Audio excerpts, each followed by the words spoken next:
Hello students, welcome back to the channel. DA2 अकॅडमीच्या आणखी एका लाईव्ह स्ट्रीममध्ये तुमच्यापैकी प्रत्येकाचं स्वागत आहे.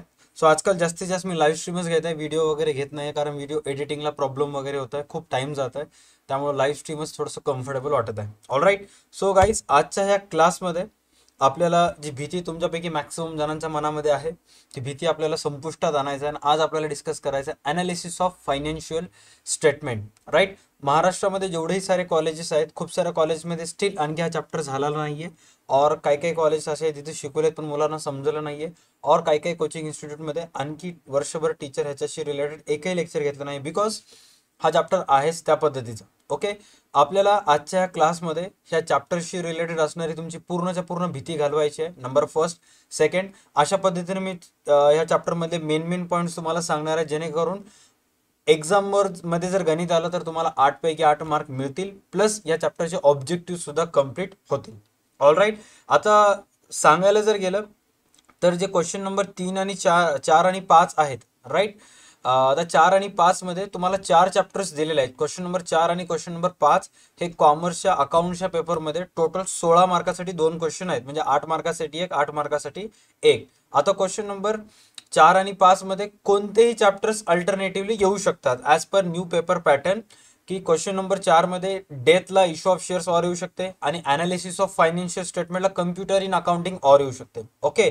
बट चान्सेस तर जास्त आहेत की डेथ ऑफ पार्टनरला analysis of financial statement or येईल आणि इश्यू ऑफ शेअर्सला कम्प्युटर इन अकाउंटिंग ऑर येईल. बट सर, यावर्षी अकाउंटच्या पेपरला 10 ते 12 दिवस सुट्ट्या होते, राईट. आणि आम्हाला खूप सारे दिवस सुट्ट्या होते, त्यामुळे बोर्ड आम्हाला पेपर अवघड देऊ शकतो. यस, डेफिनेटली चान्सेस आहेत सर. मग खूप साऱ्या स्टुडंट्सचं, जसं की जेवढे तुम्ही स्ट्रीम पाहिलात, तुमच्यापैकी मॅक्सिमम जणांना इश्यू ऑफ शेअर्स येते आणि डेथ ऑफ पार्टनर येते, बरोबर. आणि हे दोन्ही चॅप्टर जर एकमेकांना ऑर आले तर मग कम्प्युटर इन अकाउंटिंग आणि अनालिसिस ऑफ फायनान्शियल स्टेटमेंट हे जे 2 चॅप्टर एकमेकांना ऑर आले तर मग ते इश्यू ऑफ शेअर्स आणि डेथ पैकी एक सॉल्व्ह करून ते 8 पैकी 8 मार्क तुम्ही घेता. बट अनालिसिस ऑफ फायनान्शियल स्टेटमेंटला कम्प्युटर इन अकाउंटिंग ऑर आलं तर मग 8 पैकी 8 मार्क घेणं खूप साऱ्या जणांना अवघड जाते. मग ते 8 पैकी 8 मार्क घेण्यासाठी आजची पूर्ण स्ट्रीम आहे, राईट. हे जे चॅप्टर आहे हे 2 विभागात विभागणी केलेले आहे. ही त्यातली स्ट्रीम फर्स्ट आहे. स्ट्रीम नंबर सेकंड उद्या होईल, जे की खूप ॲडव्हान्स लेवलवर असेल, थोडंसं डीपमध्ये जाणार आहोत. ह्या स्ट्रीममध्ये आपल्याला बेसिक गोष्टी कव्हर करायचे. ओके. तर सर्वात पहिले चेक करा, माझ्याजवळ जेव्हाही पासून पेपर पॅटर्न चेंज झालेला आहे तेव्हापासून बोर्डाचे 3 पेपर्स झालेले आहेत, जेव्हापासून पेपर पॅटर्न चेंज झालेला आहे. ओके. तर ओव्हरऑल ह्या चॅप्टरमधून तुम्हाला 3 प्रकारे प्रश्न येऊ शकतात. ओव्हरऑल ह्या चॅप्टरमधून तुम्हाला 3 प्रकारे प्रश्न येऊ शकतात. एक तर तुम्हाला balance sheet ratio find out करा म्हणते. हे अशा प्रकारचे काही रेशो तुम्हाला इथे दिलेले आहेत, हे एवढे प्रकारचे रेशो तुम्हाला फाइंड आउट करायचे असतात. त्याच्यापैकी एवढे जे इथे जे रेशो दिलेले आहेत ना, ह्या एवढ्यापैकी कोणतेही 3 किंवा 4 रेशो तुम्हाला येऊ शकतात. कोणतेही 3 किंवा 4 रेशो. ओके. जर 4 रेशो आले तर 2 मार्कासाठी 1 रेशो येते, आणि 3 रेशो आले तर अराउंड अडीच असे मार्कासाठी एक रेशो येतात. आता ते रेशो कोणतं येते ते तुम्हाला करंट रेशो सांगा म्हणते, लिक्विड रेशो सांगा म्हणते, gross profit ratio, operating profit ratio, net profit, कोणतेही एक रेशो तुम्हाला विचारते ते तुम्हाला रेशो फाइंड आउट करायचे असतात. आणि नक्की हे जे रेशो फाइंड आउट करण्याची मेथड आहे सर्वात सोपी आणि इझिएस्ट मेथड आहे. अवघ्या 5 ते 10 मिनिटाच्या आतच, 10 मिनिट पण खूप झाले, 5 ते 60 मिनिटाच्या आतच तुम्हाला 8 पैकी 8 मार्क मिळून जातात. बट फक्त एकच रिक्वायरमेंट आहे, रेशो पाठ पाहिजे. ते कसं पाठ करायचं ते मी तुम्हाला सांगतो. सर्वात पहिले एकतर तुम्हाला रेशो विचारण्यात येते, राईट, किंवा तुम्हाला सांगण्यात येते convert horizontal balance sheet into vertical. आता पार्टनरशिप फायनल अकाउंट्समध्ये आन्सरमध्ये जी तुम्ही बॅलन्स शीट तयार करता ना, आन्सरमध्ये पार्टनरशिप फायनल अकाउंटच्या आन्सरमध्ये किंवा NPO मध्ये किंवा ॲडमिशन ऑफ पार्टनरमध्ये ते जे आन्सरमध्ये बॅलन्स शीट प्रिपेअर करतात त्याला हॉरिझॉन्टल बॅलन्स शीट म्हणतात. त्या हॉरिझॉन्टल बॅलन्स शीटला तुम्हाला कन्वर्ट करायचं असते इनटू व्हर्टिकल. हॉरिझॉन्टलला व्हर्टिकलमध्ये कन्वर्ट करायचं असते.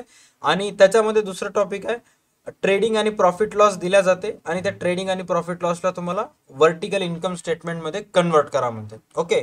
आणि ह्या दोन्हीपेक्षा तुम्हाला हे कन्वर्टचा प्रश्न सोपा आहे. कोणतंही येऊ शकतं असं सांगितलेलं आहे. एकतर तुम्हाला फॉर्म्युलाज येऊ शकतात, किंवा convert horizontal balance sheet into vertical, or convert trading profit loss into vertical income statement.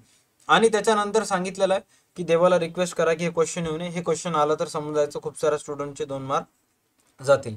Okay, कोणतं येते फायनान्शियल स्टेटमेंट प्रिपेअर करावं लागेल, ज्याच्यामध्ये तुम्हाला सर्वात पहिले सांगितलेलं आहे comparative financial statement, common size statement आणि कॅश फ्लो स्टेटमेंट, राईट. आणि जे कॅश फ्लो स्टेटमेंट आहे ह्याला शॉर्टमध्ये AS3 अकाउंटिंग स्टँडर्ड 3 सुद्धा म्हणतात. हे अकाउंटिंग स्टँडर्ड 3 तुम्हाला ऑब्जेक्टिव्ह मध्ये येऊ शकते. आता तुम्हाला काही ट्रिक्स सांगतो. पेपर पॅटर्न चेंज झालं होतं मार्च 2021च्या बोर्ड पेपरसाठी. पेपर पॅटर्न चेंज झालं होतं मार्च 2021च्या बोर्ड पेपरसाठी. बट ड्यू टू लॉकडाऊन 21 मध्ये पेपर झालं नाही ते. मग 21च्या मुलांना सर्वांना ग्रेस देऊन टाकले आणि पास करून टाकले, राईट. त्याच्यानंतर पेपर झालं जुलै आणि ऑगस्ट म्हणजे सप्लिमेंटरी 21 मध्ये.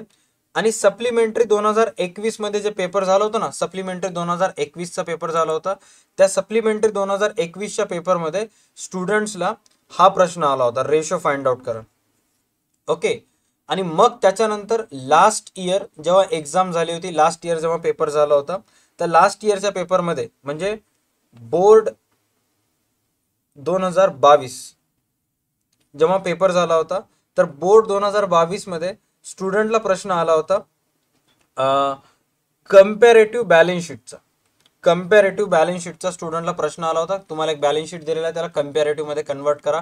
त्यानंतर गेल्या वर्षी लास्ट इयर जुलै ऑगस्ट मध्ये जो सप्लिमेंटरीचा पेपर झाला होता, सप्लिमेंटरीचा जो पेपर झाला होता, राईट, त्याच्यामध्ये क्वेश्चन विचारण्यात आलं होतं की एक हॉरिझॉन्टल बॅलन्स शीट दिलेला आहे, त्याला व्हर्टिकल मध्ये कन्वर्ट करायचं. हॉरिझॉन्टल बॅलन्स शीटला व्हर्टिकल मध्ये कन्वर्ट करायचं. म्हणजे 3 पेपर झालेत सिलेबस चेंज झाल्यापासून आणि तिन्ही वेळेस वेगवेगळे क्वेश्चन आलेले आहेत ह्या चॅप्टर मधून. एक वेळेस रेशो फाइंड आउट करा म्हणून आलेला आहे, एक वेळेस हॉरिझॉन्टल बॅलन्स शीटला व्हर्टिकल करा म्हणून आलेला आहे, आणि एक वेळेस कम्पॅरेटिव्ह इन्कम स्टेटमेंट आलेला आहे. आणि यावर्षी जास्तीत जास्त चान्सेस आहेत की तुम्हाला हे 2 क्वेश्चन्स येतील. मॅक्सिमम चान्सेस आहेत हे 2 क्वेश्चनचे, जे की तुम्हाला परफेक्ट करून टाकणार आहे मी. Convert trading account profit loss account into vertical income statement. एक ट्रेडिंग अकाउंट आणि एक प्रॉफिट लॉस दिला असते, त्याला व्हर्टिकल इन्कम स्टेटमेंट मध्ये कन्वर्ट करायचं आहे. आणि त्यानंतर कॉमन साईज स्टेटमेंट. हे 2 क्वेश्चन्स 101% एक्झाम मध्ये येतात. ओके, यावर्षी चान्सेस जास्त आहेत आणि दोन्ही गोष्टी आपण एकदम परफेक्ट करून जाऊयात. 8 पैकी 8 मार्क आपले. ओके, चला आता सर्वात पहिलं एक्झामला आलेलं एक गणित आपण बघूयात आणि मग नंतर बाकी गोष्टी डिस्कस करूयात. ओके, सर्वात पहिले काय करायचंय, तुम्ही वही पेन ओपन करा आणि फटाफट हे नोट डाऊन करून घ्या. ओके, हे वही पेन ओपन करा आणि फटाफट नोट डाऊन करून घ्या.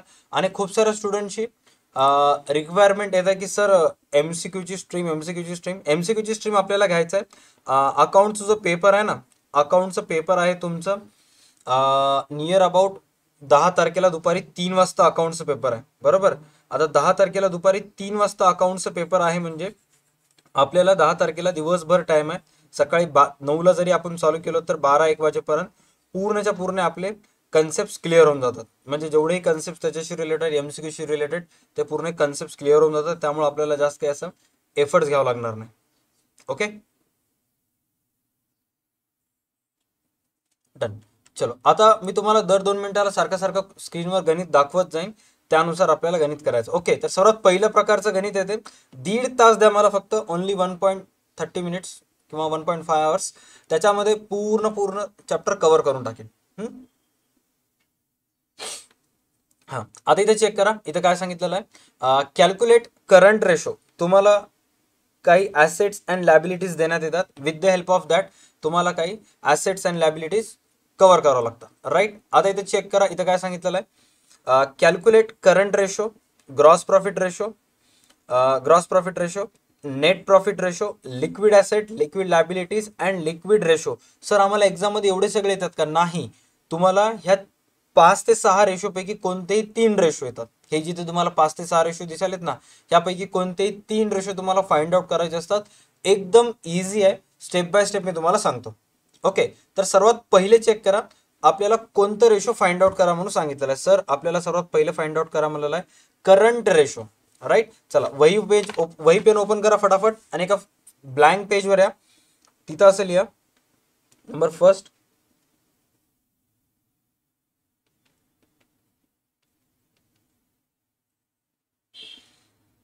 Current ratio, right. आता हे जे करंट रेशो आहे, करंट रेशो हे रिलेटेड आहे करंट ॲसेट्स आणि करंट लॅबिलिटीजशी रिलेटेड. जेवढेही व्यवसायामध्ये करंट ॲसेट्स आणि करंट लॅबिलिटीज असतात त्यांच्याशी संबंधित हा करंट रेशो असतो. ओके, तर करंट रेशोचं सर्वात पहिले मी तो फॉर्म्युला लिहितो. एकदम सोपं फॉर्म्युला आहे करंट रेशोचं. Current ratio is equal to current assets divided by current liabilities. Assets तुम्हाला कंपल्सरी वर लिहावं लागेल, current assets divided by current liabilities. आणि हा सुद्धा चॅप्टर खूप इझी आहे, फक्त तुम्ही आत्तापर्यंत अभ्यास केला नाही. जेवढा अभ्यास तुम्ही final accounts, not for profit, एनपीओचं केलं, बिल ऑफ एक्सचेंजचं वगैरे केला, तेवढंच केलं नाही, त्यामुळे सुरुवातीला थोडंसं अवघड जाणार आहे. All right, current assets divided by current liabilities. Okay, आता चेक करा, इथं तुम्हाला काही करंट ॲसेट्स दिसत आहेत. सर्वात पहिले चेक करा तुम्हाला इथे करंट ॲसेट्स कोणते कोणते दिसत आहेत. सर आम्हाला इथे सर्वात पहिले करंट ॲसेट दिसत आहेत डेटर्स, राईट. त्यानंतर नेक्स्ट दिसत आहे सर डेटर्सच्या नंतर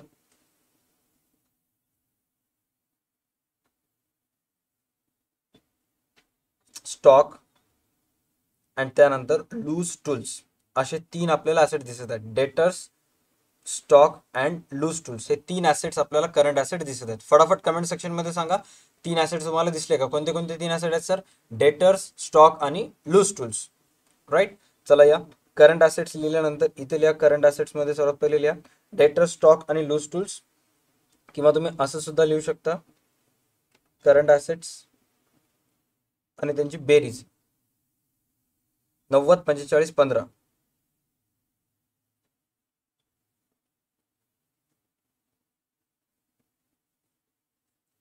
टोटल आपले सर करंट ॲसेट झाले 1,50,000चे, राईट. त्यानंतर करंट लॅबिलिटीज,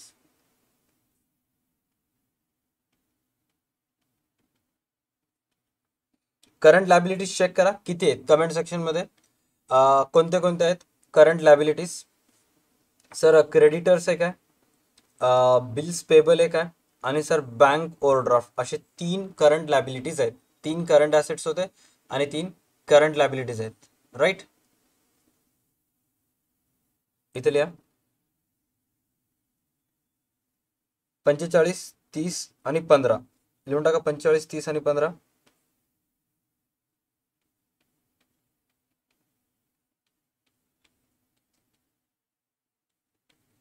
चला फटाफट सांगा की करंट ॲसेट्सची एक्झॅक्ट करंट लॅबिलिटीची बेरीज किती येईल. सर टोटल 90,000 करंट लॅबिलिटीची बेरीज येईल, right. Exact creditors, bills payable आणि बँक ओव्हरड्राफ्ट, टोटल 90,000 याची बेरीज आहे.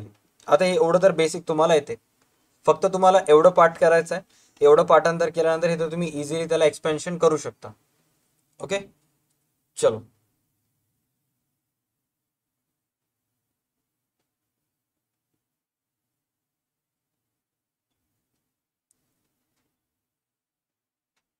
सर पेपरवर जे क्वेश्चन येतात त्यामध्ये पेन्सिल काय प्रॉब्लेम नाही, टिकवर मार्क करू शकतोस, बट ते समोरचं टीचर थोडंसं खेकसला ना असेल तर मग थोडं अदरवाईज प्रॉब्लेम होईल तुला. ओके, शक्यतो प्रश्नपत्रिकेवर काही पण टिक मार्क वगैरे करण्याचं टाळा, फक्त तिथे तुमचा हॉल तिकीट नंबर लिहा, बाकी काही नको.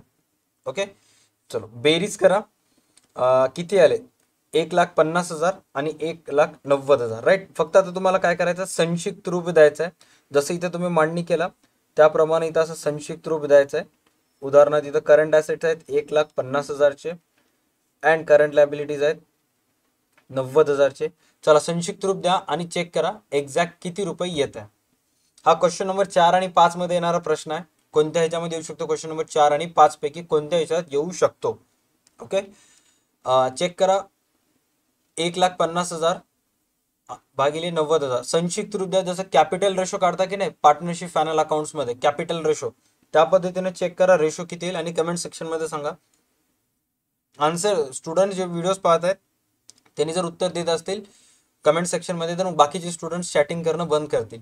ओके, तुम्ही कॉन्स्टंटली उत्तर देत जा म्हणजे कोणी चॅटिंग वगैरे करणार नाही. 4 0 cut, 4 0 cut, 3 5 15, 3 3 9. So final answer is 5:3. 50:3 answer किती येतं? 50:3. डन. 50:3 हे असं लिहायचं नाही, असं जर लिहिलं तर तुमचा आन्सर चुकते. 50:3 5 5/3 लिहायचं नाही, 50:3 लिहायचं. दिव्या खैरे, याला भागाकार करायचं नाही बेटा, ह्याला तुला संक्षिप्त रूप द्यायचं आहे आणि संक्षिप्त रूप गेल्यानंतर तुला इथं रेशो फाइंड आउट करायचं जे की येईल 5:3. डन. फटाफट थम्सअपचा इमोजी शेअर करा. पहिलं रेशो क्लिअर झाला असेल आणि एवढंच करणारा तुम्हाला कंपल्सरी 2 मार्क मिळतात. आणि हे जर या चॅप्टरमधून गणित आलं आणि रेशो फाइंड आउट करा मला तर करंट रेशो कंपल्सरीली येते. करंट रेशो 101% येते. कोणतं काय रेशो आहे ना, तुम्हाला रेशो एवढे दिलेले आहेत. एक गोष्ट लक्षात घ्या, तुम्हाला ह्या चॅप्टरमध्ये एवढे रेशोज आहेत. किती रेशोज आहेत टोटल चेक करा. 1 2 6 6 आणि 3 9. 9 रेशो पैकी कंपल्सरी येणार म्हणजे करंट रेशो 101% येतेच. ओके, चलो पहिलं रेशो आपण फाइंड आउट केला ज्याच्यामध्ये आपल्याला सांगितलेलं आहे की करंट रेशो. ओके, चला आता दुसरं रेशो. आता तुम्हाला काय लक्षात ठेवायचं आहे की तुम्हाला हा फॉर्म्युला जो आहे, मी जो आत्ता लिहून दिलेला फॉर्म्युला आहे, तुम्हाला पाठ करून टाकायचा. तुम्हाला याला सोडायचं नाही, कंपल्सरी पाठच करून टाकायचं. ओके, चला आता नेक्स्ट जे रेशो फाइंड आउट करायला सांगितलेला आहे तो आहे एक एक चेक करूयात आपण. Gross profit ratio. Okay, next ratio कोणता आहे? Gross profit ratio. आता ग्रॉस प्रॉफिट रेशो पण सोपं आहे. सर्वात पहिले ग्रॉस प्रॉफिट आपण पार्टनरशिप फायनल अकाउंट्स मध्ये काढता, राईट? तर आता ग्रॉस प्रॉफिट रेशो आपण इथे तयार करूया.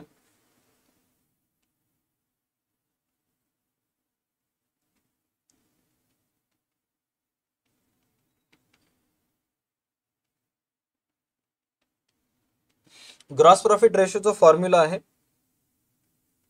ग्रॉस प्रॉफिट, हे जे फॉर्म्युलाज इथे लिहून द्यायला मी, हे तुम्हाला एमसीक्यूज मध्ये सुद्धा येऊ शकतात. Okay, gross profit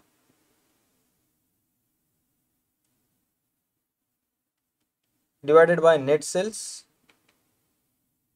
into 100. 8 मार्कासाठी एवढंच नाही येऊ शकत. 8 मार्कासाठी 3 ते 4 फॉर्म्युलेज येतात. 9 पैकी 8 मार्कासाठी 3 ते 4 फॉर्म्युलेज येतात. आणि 4 फॉर्म्युले झाले तर एका फॉर्म्युल्याला 2 मार्क, 3 फॉर्म्युले आले तर एका फॉर्म्युला अराउंड 2.5 आणि 3 मार्क असतात. ओके, एक थोडंसं अवघड आहे ते 3 फॉर्म्युला आला तर. चला, हे झालं ग्रॉस प्रॉफिट रेशो. ग्रॉस प्रॉफिटचं रेशोचं सूत्र काय? Gross profit into 100 divided by net sales. आता प्रश्नामध्ये चेक करा, तुम्हाला ग्रॉस प्रॉफिटची अमाऊंट आणि नेट सेल्सची अमाऊंट किती किती दिलेला आहे. चेक करा प्रश्नामध्ये. सर आपल्याला ग्रॉस प्रॉफिटची अमाऊंट इथे दिलेला आहे 1,50,000 आणि सर नेट सेल्सची अमाऊंट दिलेला आहे आपल्याला, सेल्स किंवा नेट सेल्स 5 लाख. ओके, आता नेट्स आणि नेट सेल्स मध्ये फरक काय? सेल्स नुसतं जर सेल्स दिलं तर सेल्स असेल, बरोबर आहे. आणि सेल्स आणि नेट सेल्स दोन्हीची अमाऊंट दिला असेल तर मग तुम्हाला नेट सेल्सची अमाऊंट घ्यायचं. आता इथं कंसामध्ये तुम्हाला नेट म्हणून सांगितलेलं आहे, त्यामुळे मी ॲज इट इज ही अमाऊंट घ्यायला येतो 5 लाख आणि सेल्सची अमाऊंट 5 लाख, ग्रॉस प्रॉफिटची 1.5 लाख. चला, सूत्र काय दिलेलं आहे? Gross profit 1.5 lakh, net sales 5 lakh into 100. Done. हा, आता चेक करा, हे 4 0 कट, 15 गुणिले 100. चेक करा 15 गुणिले 100 एक्झॅक्ट किती येईल आणि मग त्याला डिवायडेड बाय करा 50 ना. 15 गुणिले 10 150 येते. 150 गुणिले 100 1,500 रुपये येईल. 1,500 भागिले 50 550. 0 कट 0 कट, 5 त्रिक 15, 0. 30% ग्रॉस प्रॉफिट रेशो 30% येत आहे का चेक करा. 30%, बस 4 मार्क फिक्स. 8 पैकी 4 mark fix. Gross profit ratio आलं, 8 पैकी 4 मार्क इथंच फिक्स झाले. फक्त तुम्हाला आता ग्रॉस प्रॉफिटचं रेशो जे आहे ते लक्षात ठेवायचं. Gross profit ratio is equal to gross profit divided by net sales into 100. Grace mark दरवर्षीच भेटतात. जर एका मार्कानं मुलगा नापास होत असेल तर ग्रेस मार्क भेटतात, और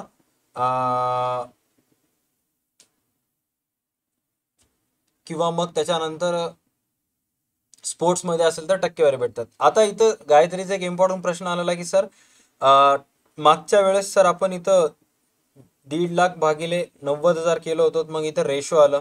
आणि मग इथं तुम्ही पर्सेंटेज का काढला तर गायत्रीच होणार.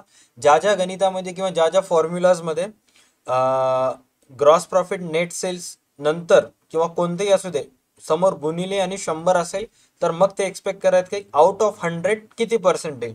ज्या ज्या फॉर्म्युलामध्ये 100 आलं तिथं इथं कंपल्सरी टक्केवारी येते आणि जिथं आलं नाही तिथं लिहायचं नाही.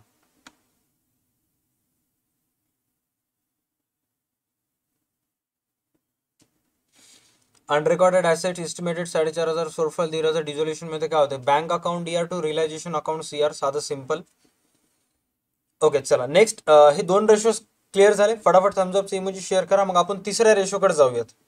ओके नेक्स्ट तिसऱ्या रेशोकडे जाऊयात. नेक्स्ट त्याच्यानंतर आहे नेट प्रॉफिट रेशो. आता gross profit ratio find out केला ना. आता आपल्याला नेक्स्ट फाइंड आउट करायचं आहे net profit ratio. Gross profit ratio आणि नेट प्रॉफिट रेशो मध्ये काहीच फरक नाही. दोन्हीही सेम आहेत. फरक काय करायचं तुम्हाला, जिथं ग्रॉस प्रॉफिट आले होतं तिथं आता नेट प्रॉफिटचे अमाऊंट ऍड करायचं. फुक्कटचे 2 मार्क आहेत. 6 मार्क झालेत तुमचे. बरोबर आहे. जिथं तुम्ही आता ग्रॉस प्रॉफिटच्या रेशोमध्ये ग्रॉस प्रॉफिट रेशोचं सूत्र काय, gross profit ratio is equal to gross profit divided by net sales into 100. बरोबर आहे. आता नेट प्रॉफिटचं सूत्र काय, net profit ratio is equal to net profit divided by net sales into 100. Okay. Sometimes net profit मध्ये तिथं cells घ्यावं लागते. जर सेल्स असेल तर सेल्सची अमाऊंट घेऊन टाकायचं. ओके चला इथं मी लिहितो तिसरा रेशो नेट प्रॉफिट रेशो.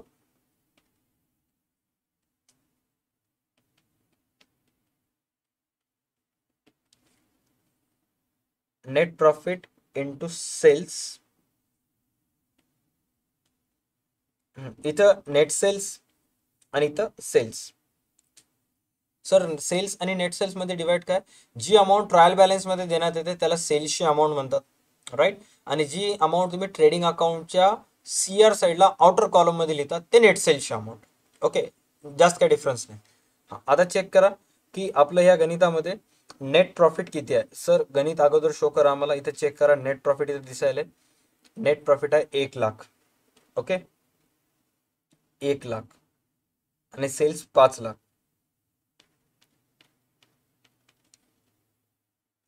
1,00,000 छेद 5,00,000 इंटू 100. चला फटाफट सांगा कमेंट सेक्शन मध्ये आन्सर किती येईल. Net profit is equal to sales divided by 100. Sorry net profit divided by sales into 100 किती येईल answer.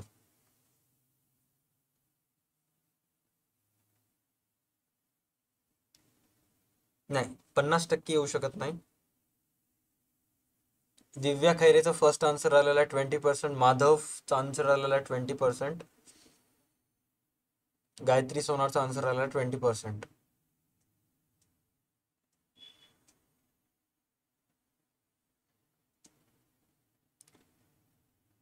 Correct answer is 20%.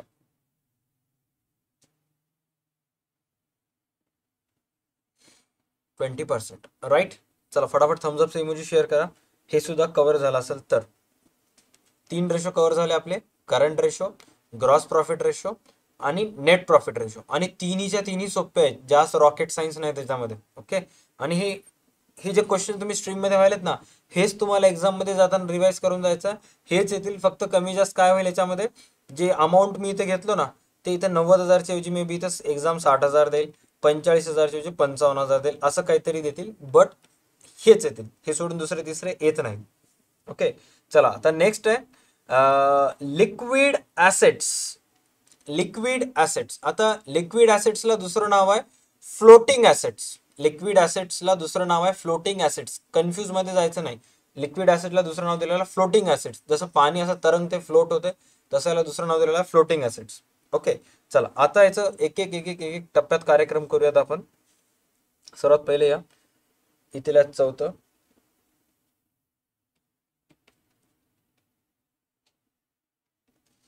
Liquid ऍसेट्सचं जे फॉर्म्युला आहे ते आहे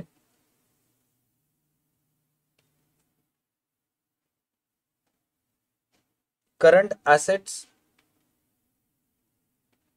लिक्विड ऍसेटचा फॉर्म्युला आहे current assets minus stock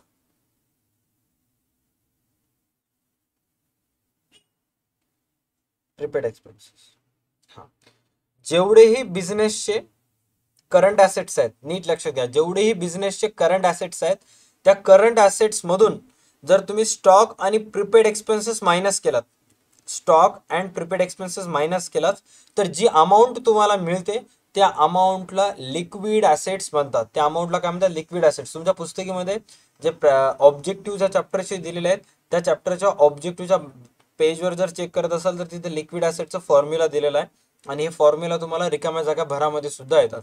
liquid assets is equal to current assets minus stock plus prepaid expenses. म्हणजे stock आणि prepaid एक्सपेन्सेसची रक्कम तुम्हाला करंट ॲसेट्स मधून काय करायचा? मायनस करायचा. ओके, आता एक एक गोष्ट आपण चेक करूया की या गणितामध्ये करंट ॲसेट्स कोणते कोणते आहेत आणि त्यातून आपल्याला स्टॉक मायनस करायचा. ओके, सर्वात पहिले गणितामध्ये या, जे पण इथे दिलेलं आहे मी पूर्ण इथे ब्लँक करून टाकतोय.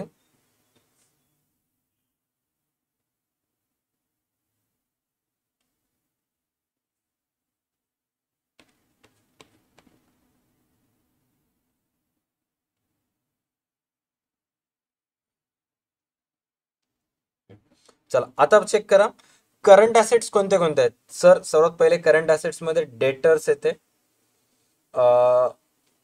लूज टूल्स येते, राईट. हे दोन करंट ॲसेट्स दिलेले आहेत आपल्याला. बट सर स्टॉक सुद्धा येते, बट आपल्याला ह्या दोन करंट ॲसेट्स मधून स्टॉक मायनस करायचा आहे. दोन करंट ॲसेट्स मधून आपल्याला स्टॉक काय करायचा? मायनस करायचा. ओके, मला सांगा लिक्विड ॲसेट्स फाइंड आउट करत असताना सूत्र काय दिलेलं आहे? Liquid assets is equal to current assets minus stock plus dot dot dot. कोणी सांगू शकते का प्लस डॉट डॉट डॉटच्या ठिकाणी काय? मी आत्ताच फॉर्म्युला तुम्हाला सांगितलं होतं, कमेंटमध्ये सांगा म्हणजे कळेल किती जणांचं लक्ष आहे. लिक्विड ॲसेट्स फाइंड आउट करत असताना तुम्हाला करंट ॲसेट्स मधून स्टॉक मायनस करावं लागते. स्टॉक सोबत आणखी एक गोष्ट करंट ॲसेट्स मधून मायनस करावं लागते, ती म्हणजे प्रीपेड एक्सपेन्सेस. आता ते प्रीपेड एक्सपेन्सेस कोणतेही असू शकतात. चेक करा प्रॉब्लेम मध्ये प्रीपेड एक्सपेन्सेस कोणते दिलेले आहेत का? नाही सर, प्रॉब्लेम मध्ये एकही प्रीपेड एक्सपेन्सेस दिलेलं नाहीये.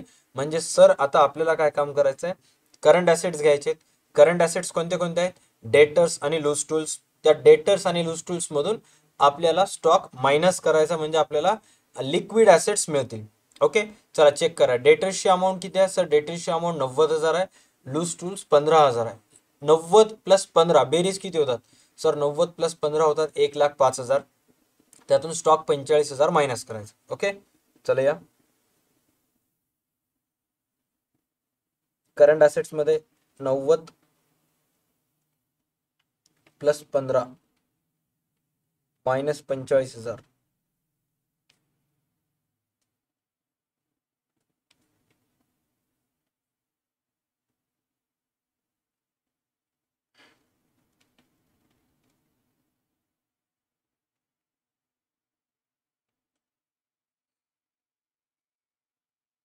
प्रॉब्लेम मध्ये प्रीपेड एक्सपेन्सेस देतात, दिले तर मायनस करावं लागते. हे झालं तुमचा आन्सर.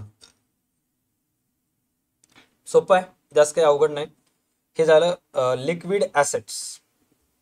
ओके, आता त्याच्यानंतर आपल्याला काय फाइंड आउट करा म्हणाला सर? आपल्याला त्यानंतर फाइंड आउट करा म्हणाला, चेक करा लिक्विड लॅबिलिटीज. जसं आता लिक्विड ॲसेट्स फाइंड आउट केला तसं आता आपल्याला लिक्विड लॅबिलिटीज फाइंड आउट करायचे. लिक्विड लॅबिलिटीज एक सूत्र आहे, इझी आहे, जास्त काही अवघड नाही. लिक्विड लॅबिलिटीज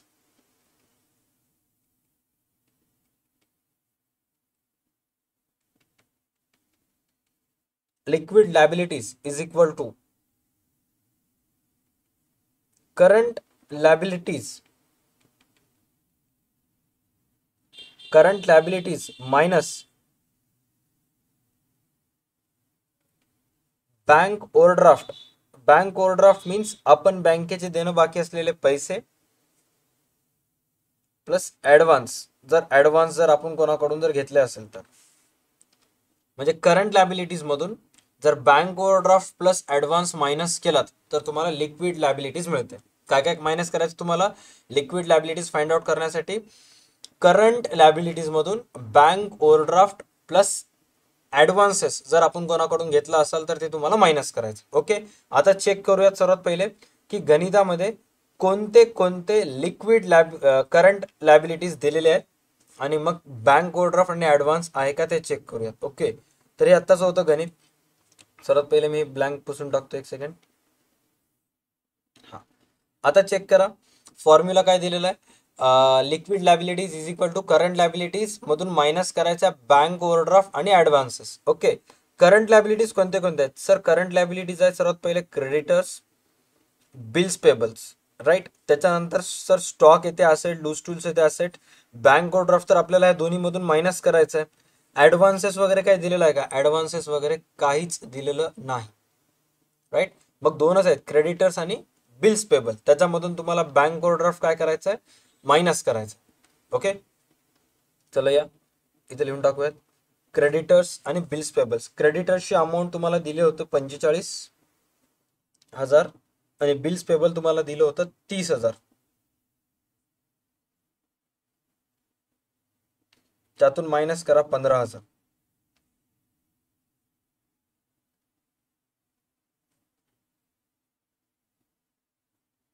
-75 -15 आन्सर तुमचं किती येईल? 60,000. 75 -15 आन्सर 60,000 आले का? फटाफट थम्स अप इमोजी शेअर करा.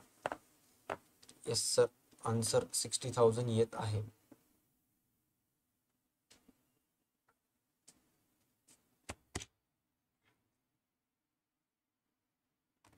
राईट. आता त्याच्यानंतर एक्झाम मध्ये मी तुम्हाला सांगितलं ना 3 विचारण्यात येतात, राईट. जर 4 विचारले तर प्रत्येकाला 2-2 मार्क, प्रत्येक रेशोला 2 मार्क. म्हणजे प्रत्येक रेशोला 2 मार्क म्हणजे हे बघा, हे करंट रेशो फाइंड आउट केला, ह्याला 2 मार्क एवढ्याला. त्यानंतर gross profit ratio 2 mark, net profit ratio 2. Okay, हा कधी कधी 8 मार्काला 3च येतात. मग अशा वेळेस जे 2 रेशो असतात त्याला 2-2 मार्क असतात आणि 1 रेशो असते त्याला 3 मार्क असते. तर 3 मार्काचं रेशो आहे ते थोडंसं मोठं असते. आणि 3 मार्काचं जे रेशो असते ते जे मोस्ट टाइम विचारण्यात येते 3 मार्काचं रेशो, ते रेशो असते जे की तुम्हाला इथं प्रश्नामध्ये चेक करा, सर्वात लास्टला इथं विचारण्यात आलेला आहे. कोणतं रेशो आहे 3 मार्कासाठी जे की मॅक्सिमम वेळेस विचारण्यात येते 3 मार्कसाठी? ते म्हणजे लिक्विड रेशो. लिक्विड ॲसेट्स वेगळं, लिक्विड लॅबिलिटीज वेगळं आणि लिक्विड रेशो वेगळं. हे 2 वेगवेगळे आहेत. सर्वात पहिले एक एक चेक करा. लिक्विड ॲसेटचं सूत्र काय? Liquid assets is equal to current assets minus. Liquid ॲसेटच्या सूत्रामध्ये काय लिहिलं होतं आपण? करंट ॲसेट्स मधून आपण मायनस केला होता. कोणत्या गोष्टी मायनस केला होता? स्टॉक आणि प्रिपेड एक्सपेन्सेस मायनस केला होता, राईट. त्यानंतर लिक्विड लॅबिलिटीज, लिक्विड लॅबिलिटीज मधून आपण काय केला होता? करंट लॅबिलिटीज मधून बँक ओव्हरड्राफ्ट आणि ऍडव्हान्स मायनस केला होता. आता नेक्स्ट आहे लिक्विड रेशो. लिक्विड रेशोचं फॉर्म्युला लिहून घ्या आणि मग तुम्हाला एक्झॅक्ट कळेल की का 3 मार्कासाठी ते असते. ओके, चला या इथं नंबर 6.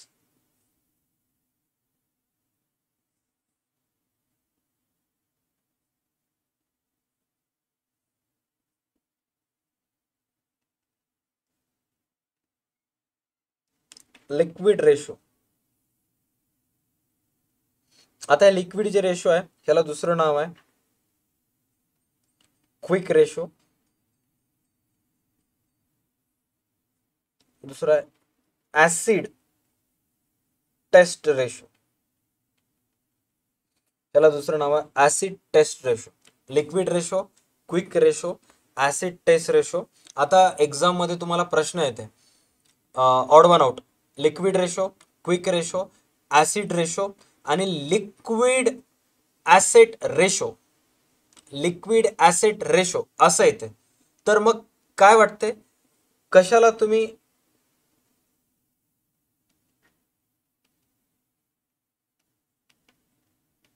बाहेर काढताल? कशाला तुम्ही बाहेर काढताल? असं जर आलं find odd one out, liquid ratio, quick ratio, acid test ratio आणि लिक्विड ऍसिड रेशो, तर मग कशाला बाहेर काढतात? मॅक्सिमम पोरं तर म्हणतात काय करतात, सर इथं पण लिक्विड आलेलं आहे, इथं पण लिक्विड आलेलं आहे सर, ऍसिड पण लिक्विड बस फॉर्म मध्ये असते, हे क्विक का आहे की क्विकला हाकलून टाका म्हणते. आणि मग असं मस्त पैकी त्यांचं वावायचं ठुल्लो होऊन जाते. गडबड गडबड करायचं, नाव पक्क लक्षात ठेवायचं. Okay, liquid ratio, quick ratio आणि ऍसिड टेस्ट रेशो. ओके, हे एकाचेच नाव आहे. आता याचा फॉर्म्युला काय? त्याचा फॉर्म्युला आहे इझी आहे, जास्त काय हार्ड नाही. Liquid ratio is equal to liquid assets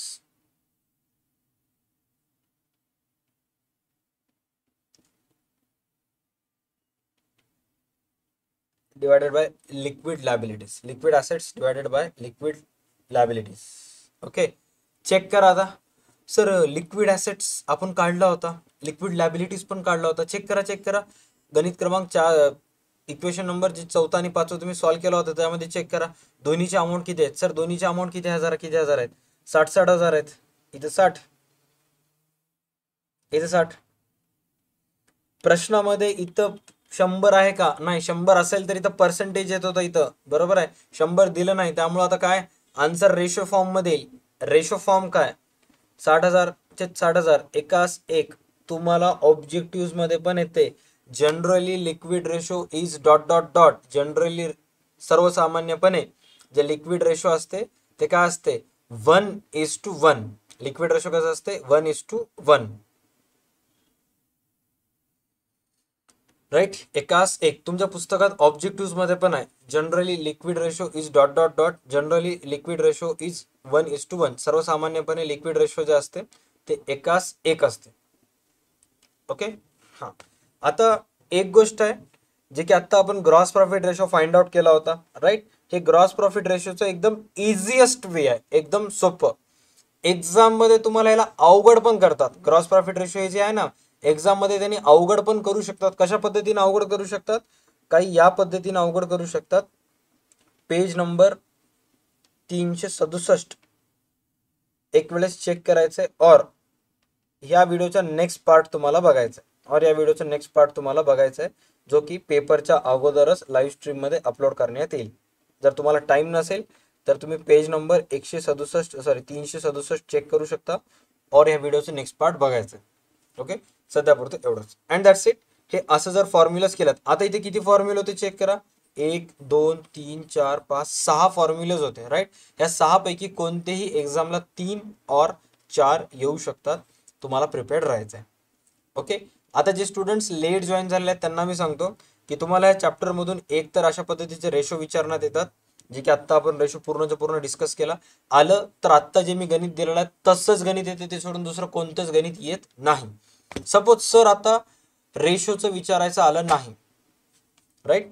कधी पण एकाच एक येत नाही. जनरली म्हणजे सर्वसामान्यपणे म्हणजे 100 पैकी 70 वेळेस ओके एकास एक येते. समटाइम्स ते एकास 2 किंवा 2 एक सुद्धा राहू शकते, पण मोस्ट ऑफ टाइम एकास एक राहील. हा, सर जर रेशोतून प्रश्न आले नाही तर मग कुठून येतील? जर मग रेशोतून प्रश्न आलं नाही तर प्रश्न येईल ट्रेडिंग प्रॉफिट लॉसला. ट्रेडिंग अकाउंट आणि प्रॉफिट लॉस अगोदरपासून देण्यात येते, त्याला तुम्हाला कन्वर्ट करायचं आहे व्हर्टिकल इन्कम स्टेटमेंटमध्ये. ओके, व्हर्टिकल इन्कम स्टेटमेंटमध्ये तुम्हाला कन्वर्ट करायचं. ओके, आता हे जे सूत्र आहेत हे लिहिण्याचे हे पद्धती हेच आहेत. कोणतेही सूत्र राहू दे, जर त्याला फॉर्मॅट नसेल, काही स्पेशली डायग्राम नसेल, तर अशाच पद्धतीने तुम्हाला मांडणी करावं लागते. ओके, आता नीट लक्षात घ्या. फायनल अकाउंटचं समजा तुम्हाला गणित आला, पार्टनरशिप फायनल अकाउंटचं, तर ते गणित तुम्ही काय करता? जर गणित करत असताना बॅलन्स शीट टोटल जर इक्वल आली तर इनडायरेक्टली तुम्हाला डायरेक्टली समजून जाते की तुमचं गणित बरोबर आलेलं आहे, बरोबर. बट एखादं एक जर्नल एंट्रीचं गणित आलं आणि तुम्हाला करा म्हणून सांगितलं बिल ऑफ एक्सचेंजचं, तर बिल ऑफ एक्सचेंजचं जे गणित आहे ते जोपर्यंत तुम्ही पेपर संपून बाहेर येत नाही, तुमच्या फ्रेंड्सला विचारत नाही total of ledger, total of journal किती आली बिल ऑफ एक्सचेंजमध्ये, तोपर्यंत तुम्हाला गॅरंटी नसते ते गणित बरोबर आहे का नाही ते. इव्हन मित्राला विचारलं सुद्धा नंतर तुम्ही सरांना विचारता, मग सर जे गणित सांगतात, सर जे टोटल सांगतात ते टोटल आणि तुमची टोटल आली, तेव्हा तुम्हाला रिअलाइज होते की एक्झाम मध्ये, म्हणजे तुम्हाला लक्षात येते की तुमचं गणित बरोबर आलं. बट ऑन द स्पॉट त्या एक्झाम मध्ये लक्षात येत नाही की काय बरोबर आहे काय चूक आहे. बट अनालिसिस ऑफ फायनान्शियल स्टेटमेंटचा हा जो मेथड आहे हा तुम्हाला जागच्या जागेवर तिथंच कळते की बरोबर आहे का तुमचं चुकीचं आहे ते. आणि देवाला पाया पडा की या वर्षी ट्रेडिंग प्रॉफिट लॉसला कन्वर्ट करणं म्हणून येऊ दे इन्कम स्टेटमेंटमध्ये. एकदम सोपं आहे, 2 मिनिटात पूर्णच्या पूर्ण स्टेटमेंट होऊन जाते. आता ह्याच्यामध्ये तुम्हाला काय करायचं सांगतो. ह्याच्यामध्ये तुम्हाला काय केलेलं असते, अगोदरपासून एका व्यवसाय संस्थेचं ट्रेडिंग अकाउंट आणि प्रॉफिट लॉस अकाउंट देण्यात येते. ट्रेडिंग अकाउंट पण किती जास्त दिलेलं आहे बघा, मोजून 5 बॅलन्स दिलेले आहेत. डीआर साईडला ट्रेडिंग अकाउंटचे 3 बॅलन्सेस दिलेले आहेत आणि सीआर साईडला 2 दिलेले आहेत. ह्या दोन्हीच्या बेरजेतून 3 मायनस करून ग्रॉस प्रॉफिट आलं ग्रॉस प्रॉफिट प्रॉफिट लॉसच्या सीआरला ट्रान्सफर केले. 3 इनडायरेक्ट एक्सपेन्सेस दिलेले आहेत, राईट. ह्याला इनडायरेक्ट एक्सपेन्सेस म्हणतात किंवा ऑपरेटिंग एक्सपेन्सेस सुद्धा म्हणतात. ऑपरेटिंग एक्सपेन्सेस म्हणजे का, व्यवसाय चालवण्यासाठी येणाऱ्या खर्चाला ऑपरेटिंग एक्सपेन्सेस सुद्धा म्हणतात. आणि ग्रॉस प्रॉफिट दिलेला आहे 4.5 लाख. ओके, तुमच्यापैकी किती जण ह्या फॉर्मॅट सोबत फॅमिलियर आहेत? फॅमिलियर आहेत म्हणजे जिंदगीमध्ये एक ना एक वेळेस ह्या फॉर्मॅटला बघितलेलं आहे, त्यांनी थम्सअपचे इमोजी करायचे. असे किती जण आहेत की लाईफमध्ये एक ना एक वेळेस हे फॉर्मॅट त्यांनी बघितलेले आहेत किंवा तयार केलेले आहेत? लिक्विड रेशोचं एखादं एक एक्झाम्पल स्ट्रीम संपल्यानंतर मी तुम्हाला स्क्रीनवर शो करतो. सगळ्यांचे एक एक एक्झाम्पल तुम्ही ते ॲज अ होमवर्क म्हणून तयार करायचे. किंवा लास्ट इयरचे जे 3 क्वेश्चन्स पेपर आहेत 2021चे, 2200, 2300 व्हॉट्सअप ग्रुपमध्ये टाकलेले आहेत, तिथून ते घेऊ शकतात. तुमच्यापैकी मॅक्सिमम जण ह्या फॉर्मॅट सोबत फॅमिलियर आहेत. म्हणजे ये जो फॉर्मॅट है इसका आपसे जिंदगी में बहुत बार पाला पडा है. ओके, असं नाही की फर्स्ट टाइम बघायला, ह्याच्या अगोदर पण तुम्ही बघितलात आणि काय काय जणांचे जरा फॉर्मॅट सोबत भांडणं सुद्धा झालेलं आहे. ओके, आता या फॉर्मॅटच्या आधारे तुम्हाला व्हर्टिकल इन्कम स्टेटमेंट तयार करायचा. हॉरिझॉन्टल म्हणजे डीआर बाजू आणि सीआर बाजू मोस्ट ऑफ टाइम. हॉरिझॉन्टल म्हणजे डीआर आणि सीआर बाजू.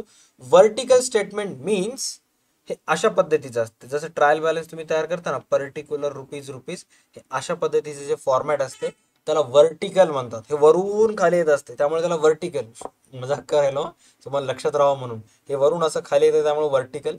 हॉरिझॉन्टल म्हणजे हे असं आडवं क्रॉसमध्ये. ओके, चला आता एक फॉर्मॅट तयार करा सिस्टमॅटिक आणि एक एक गोष्ट आपण डिस्कस करूयात. ओके, जास्तीत जास्त बघा इथे बॅलन्सेस किती आहेत, 3 इकडं 2 तिकडे बॅलन्स आहेत. एक 10 ते 12 पेजेसचा फॉर्मॅट ड्रॉ करा, मी जसं ड्रॉ करायला तसं. आणि हेच गणित एक्झाम मध्ये येईल. हे एक जे इथे दिसायला ना तुम्हाला, हेच गणित येईल. सर तुम्ही एवढा कॉन्फिडन्स सोबत सांगायला पेपर तुम्हीच काढला का? हा, मीच काढलो पेपर. काय करायचं करून घ्या जावा. सांगल्यावर हे गणित येईल. तुमचं कॉन्फिडन्स जर रेस करायला तर उलट मलाच प्रश्नार्थक चिन्ह विचारलं म्हणजे काय कामाचं.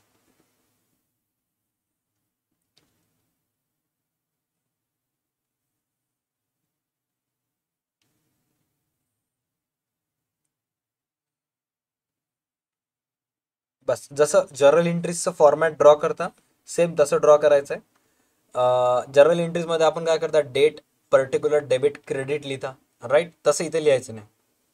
त्याचं थोडंसं चेंज लिहायचं आहे. हां, इथे तुम्हाला सर्वात पहिला नंबर लिहायचा आहे सिरियल नंबर, SR नंबर म्हणजे number of assets and number of liabilities कोणते कोणते आहेत ते 1 2 3 स्टेप बाय स्टेप लिहायचं. ओके, त्याच्यानंतर नेक्स्ट तुम्हाला इथे लिहायचं आहे पर्टिक्युलर. नेक्स्ट तुम्हाला लिहायचं असं पर्टिक्युलर लिहिल्यानंतर तुम्हाला लिहायचं अमाऊंट इनर कॉलम आणि अमाऊंट आउटर कॉलम, 2 अमाऊंटचे कॉलम तयार करायचे. ओके, हां, आता वापस प्रश्न विचारतो. फटाफट उत्तर द्या जस्ट चेक करण्यासाठी. हां, करंट रेशो बद्दल आता आपण डिस्कस करत होतात, राईट. 2 मिनिटाखाली करंट रेशो कसं असते काय नाही त्याबद्दल आपलं इथं डिस्कशन चालू होतं. ओके, तर मला सर्वात पहिले सांगा, current ratio is equal to current assets divided by dot dot dot. सांगा कमेंटमध्ये फटाफट. करंट रेशो बरोबर आहे current assets divided by dot dot dot. काय आन्सर? Any guess? कोणी सांगू शकेल? गायत्री सोनारचं फर्स्ट आन्सर आलेला आहे की current ratio is equal to current assets divided by current liabilities. Correct. त्याच्यानंतर आपण डिस्कस केला होता gross profit ratio, right. Gross profit ratio is equal to dot dot dot upon net sales into 100. Gross profit ratio is equal to dot dot dot divided by net sales into 100. काय answer?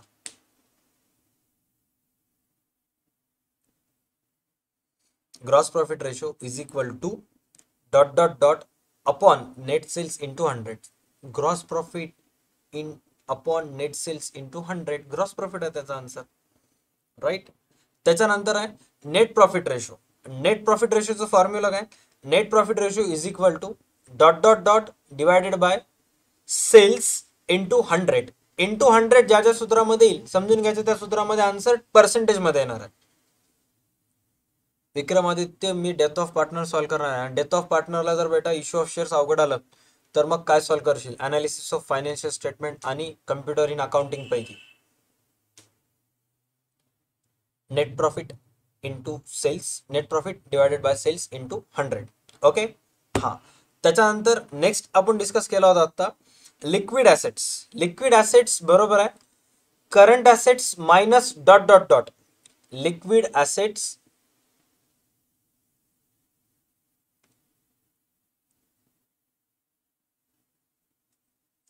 Liquid assets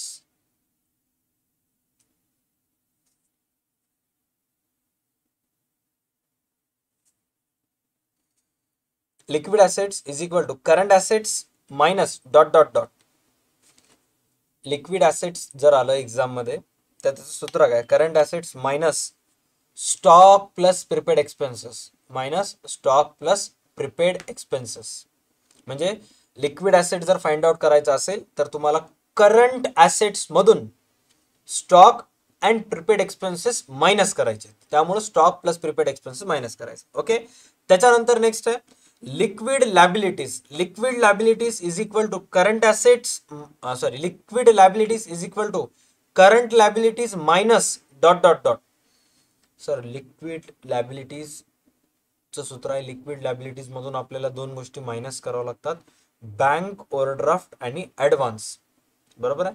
म्हणजे त्याचं सूत्र काय, liquid liabilities is equal to liquid liabilities is equal to current assets minus bank overdraft and advances, bank overdraft आणि advances. Okay. हा, generally सर्वसाधारणपणे liquid ratio किती असते, सर्वसाधारणपणे जे लिक्विड रेशो असते ते किती असते. सर जनरली सर्वसाधारणपणे जे लिक्विड रेशो असते ते असते जसं की तुम्ही आता आम्हाला सांगितलं होतात काय असते, 1:1, एकास एक. राईट. कमेंट्स मध्ये चेक करू शकता, आन्सर सुद्धा आलेत. जेवढे इथं कमेंट सेक्शन मध्ये आन्सर आलेत हे सगळ्या स्टुडंटचे आन्सर इथं बरोबर आहेत. Keep it up guys. Okay. हा, नेक्स्ट चेक करा. आता नेक्स्ट काय सांगितलेलं आहे तुम्हाला, लिक्विड रेशोला दुसरे दोन नावं काय आहेत, लिक्विड रेशोला दुसरे दोन नावं. आता एक्झाम मध्ये तिथं liquid ratio, generally liquid ratio is equal सुद्धा येऊ शकते, मग त्यावेळेस इक्वल लिहायचं. 1:1 ऑप्शन मध्ये नसेल तर तिथं 1 इक्वलला तुम्हाला सिलेक्ट करायचं नसतं. मग बाहेर आल्यावर म्हणताल की सर तिथं एकास एक नव्हतंच, आम्ही काहीच केलं नाही. एकास एकच्या ऐवजी लिक्विड 1:1 तर होतं ना. लिक्विड ऍसेट्सला दोन नाव, सॉरी लिक्विड रेशोला दोन नाव आहे, एक क्विक रेशो आहे आणि दुसरा ऍसिड टेस्ट रेशो आहे. ओके. हा, नेक्स्ट मला सांगा, आत्ता जे आपण गणित डिस्कशन करत होतो, राईट, आत्ता जे आपण गणित डिस्कशन करत होतो त्याच्यामध्ये आपल्याला ट्रेडिंग अकाउंट आणि प्रॉफिट अँड लॉस अकाउंटला कशामध्ये कन्वर्ट करायचं होतं, ट्रेडिंग अकाउंटला आणि प्रॉफिट अँड लॉस अकाउंटला कशामध्ये कन्वर्ट करायचं होतं. काही गेस, काय आयडिया आहे की आपल्याला ट्रेडिंग अकाउंट आणि प्रॉफिट लॉसला कशामध्ये कन्वर्ट करायचं होतं. सर आत्ता जे गणित होतं ना त्याला ट्रेडिंग अकाउंटला आणि प्रॉफिट लॉस अकाउंटला व्हर्टिकल म्हणून तुम्ही काहीतरी सांगितलं होता, हॉरिझॉन्टल आपल्याला दिलेलं असते, त्याला काहीतरी व्हर्टिकल मध्ये कन्वर्ट करायचं म्हणून सांगितलं होतं. त्याला कशामध्ये तर म्हणायचं नाही, त्याला स्पेशल नाव आहे व्हर्टिकल इन्कम स्टेटमेंट. त्याला स्पेशल नाव काय दिलेलं आहे, व्हर्टिकल इन्कम स्टेटमेंट. राईट. त्याला आपल्याला कन्वर्ट करायचं व्हर्टिकल इन्कम स्टेटमेंट मध्ये. ओके. चला या, बऱ्यापैकी शॉर्ट मध्ये रिव्हिजन झालेलं आहे, मागे जे झाले ते आता आपण डिस्कस करूया. ओके. तर अशा पद्धतीने आपले ते स्टेटमेंट आहे. सर्वात पहिले काय करायचं, आन्सर लिहित असताना याच्या वर हेडिंग लिहायचंय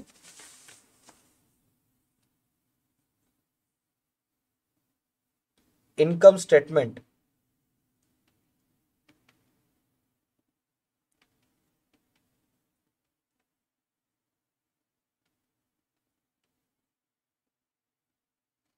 income statement in vertical form.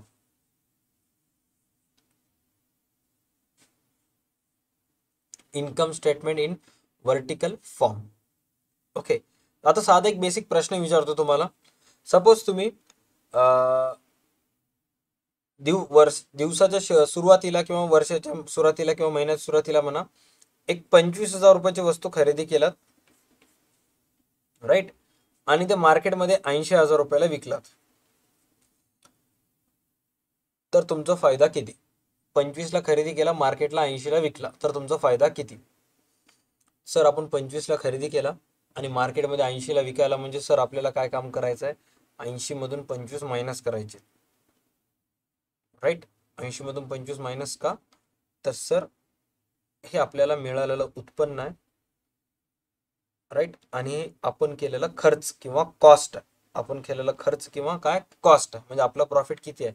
आपलं प्रॉफिट आहे 55,000, राईट. तर जेव्हाही तुम्हाला net profit gross profit calculate करायचं असेल तर त्यावेळेस तुम्हाला सर्वात अगोदर तुमचं उत्पन्न मोजावं लागतं, की तुमचं उत्पन्न किती आहे, 80,000 हे मोजावं लागतं, आणि मग त्याच्यातून कॉस्ट काय करावं लागते, मायनस, तरच तुम्हाला काय मिळते?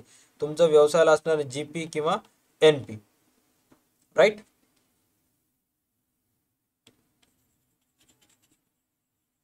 अरे ह्या विक्रमादित्यला कोणतं रावरा त्याचं दरवेळेस तेच म्हणणार आहे. त्यांना म्हणणं आहे की सर फायनान्शियल स्टेटमेंट चॅप्टरवर जास्त फोकस केलं नाही, त्यामुळे मी डेथ ऑफ पार्टनर सॉल्व्ह करणार आहे एक्झाममध्ये. आम्हाला सुद्धा माहित आहे, आमचं पण फोकस त्याच 2 चॅप्टरवर आहे. बट मेरी जान की ॲनालिसिस ऑफ फायनान्शियल स्टेटमेंट हे जे डेथ ऑफ पार्टनर आणि इश्यू ऑफ शेअर्स आहेत ते जर एकमेकाला ऑर आलं तर कसं करणार आहेस ते आम्हाला सांग, त्याच्यासाठी स्ट्रीम चालू आहे. ओके, हां. बेगानी शादी मी अब्दुल्ला दिवानासारखं करू नकोस, फोकस राहा. स्ट्रीमच्या सुरुवातीला मी काय सांगलो काय नाही ते. ओके, चला सर्वात पहिलं आपल्याला इथे घ्यायचं आहे सेल्स. चला चेक करा सेल्सची अमाऊंट तुम्हाला प्रश्नामध्ये किती दिलेला आहे. सर्वात पहिले चेक करायचं आहे सेल्सची अमाऊंट किती आहे.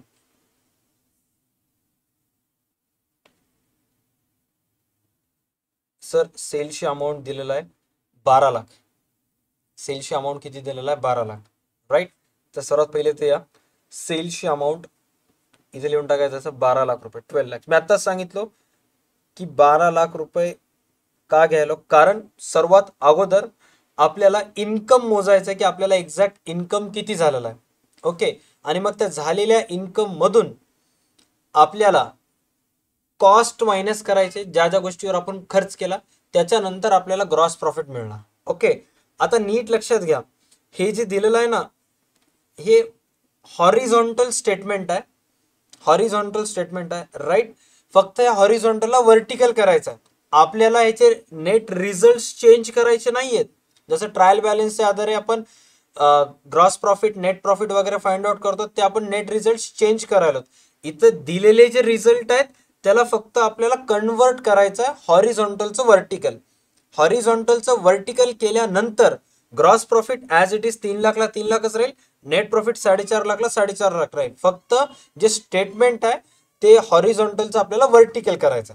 ओके, आणि ते करत असताना सर्वात पहिले आपल्याला काय घ्यायचं आहे? Cells, right. आता सेल्स मधून तुम्हाला सर्वात पहिले मायनस करायचं आहे, सेल्स मधून सर्वात पहिले मायनस करायचं आहे cost of goods sold. Cost of goods sold. आता हे कॉस्ट ऑफ गुड्स सोल्ड लिहिल्यानंतर मॅक्सिमम जणांना प्रश्न पडले की सर हे कॉस्ट ऑफ गुड्स सोल्ड तुम्ही इथे लिहिलाच का, किंवा हे जे फॉर्मॅट आहे हे फॉर्मॅट तुम्ही कुठून तयार करायला तुमच्या मनानं का. कारण आमच्या पुस्तकात ट्रेडिंग अकाउंटचं फॉर्मॅट दिलेलं आहे, आम्ही ते पाठ केलो. प्रॉफिट अँड लॉसचं दिलेलं आहे ते पाठ केलो, आणि त्याच्यानुसार आम्ही मांडणी करलो. बट सर हे इन्कम स्टेटमेंटचे जे फॉर्मॅट आहे ते कुठं आहे? ते फॉर्मॅट तुमच्या पुस्तकात आहे. बट मी तुम्हाला रिक्वेस्ट करेन की ते फॉर्मॅट बघू नका. ते फॉर्मॅट बघितला की तुमचं पूर्ण कॉन्फिडन्स लो होते. का? कारण त्याच्यामध्ये खूप सारे बॅलन्सेस दिलेले आहेत जे की एक्झामच्या पॉईंट ऑफ व्ह्यूने इम्पॉर्टंट नाही आहेत. तुम्हाला मी जसं इथे एक एक स्टेप सांगलो तेवढंच लक्षात घ्या. मी तुम्हाला एकदम क्लिअर कट करून सांगतो. ओके, सर्वात पहिले इथं आपण काय लिहिलं? सेल्स. सेल्स म्हणजे आपल्याला डायरेक्ट प्राप्त झालेलं उत्पन्न. आता इथं काय सांगितलेलं आहे? Cost of goods sold. Cost of goods sold म्हणजे काय? की जे वस्तू तुम्ही वर्षभरात विकला त्याचं एक्झॅक्ट कॉस्ट किती आहे. कॉस्ट म्हणजे ते वस्तू बनवण्यासाठी लागण्यासाठी तयार करण्यात आल्यासाठी आलेला खर्च किती आहे. क्वेश्चन मध्ये चेक करा, कॉस्ट ऑफ गुड्स सोल्ड तुम्हाला 3 दिलेले आहेत.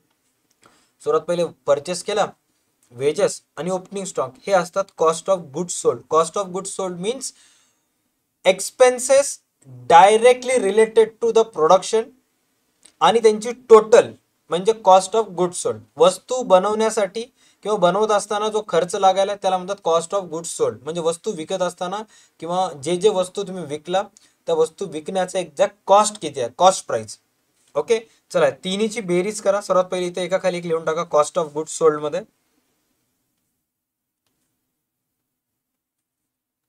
ओपनिंग स्टॉक,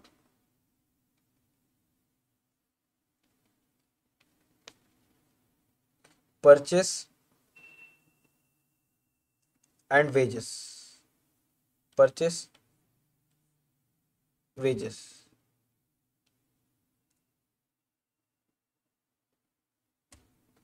अमाऊंट लिया 2,00,000, 9,00,000,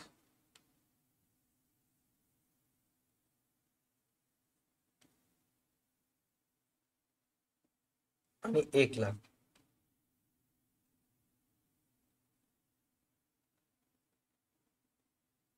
आणि तिघांची इनरलाच बेरीज करा.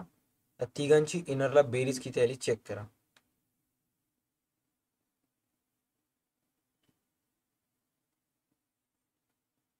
तिघांची इनर कॉलमलाच बेरीज करायची. सर्वात पहिले आपण घेतला सेल्स. हे बघा आपण घ्यायला सेल्स. सेल्स कुठं आहे क्वेश्चन मध्ये दिलेला आहे, ॲज इट इज सेल्स घेतला. त्यानंतर कॉस्ट ऑफ गुड्स सोल्ड, जे वस्तू विकला त्याचा एक्झॅक्ट कॉस्ट किती आहे, त्याचे एक्झॅक्ट कॉस्ट आहेत हे 3 प्राइस.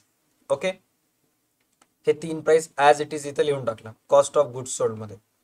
ओके, त्यानंतर त्या तिन्हीची बेरीज लिहिला. त्या तिन्हीची बेरीज किती आली सर, त्या तिन्हीची बेरीज आली 12,00,000 रुपये. 12,00,000 रुपये. ओके, आता मला सांगा, बेसिक प्रश्न विचारतो. तुमच्याजवळ 2,00,000चं स्टॉक होतं. ओके, त्याच्यानंतर 9,00,000चं परचेस केला आणि 1,00,000 रुपये मजुरी केला. मला सांगा, हे जेवढंही स्टॉक तुमच्याजवळ होतं ते पूर्णच्या पूर्ण स्टॉक तुम्ही विकला का? साधं बेसिक प्रश्न आहे माझं. सुरुवातीला तुमच्याजवळ 2,00,000चं स्टॉक होतं, त्यानंतर 9,00,000चं परचेस केला अँड त्यानंतर 1,00,000चं वेजेस पेड केला.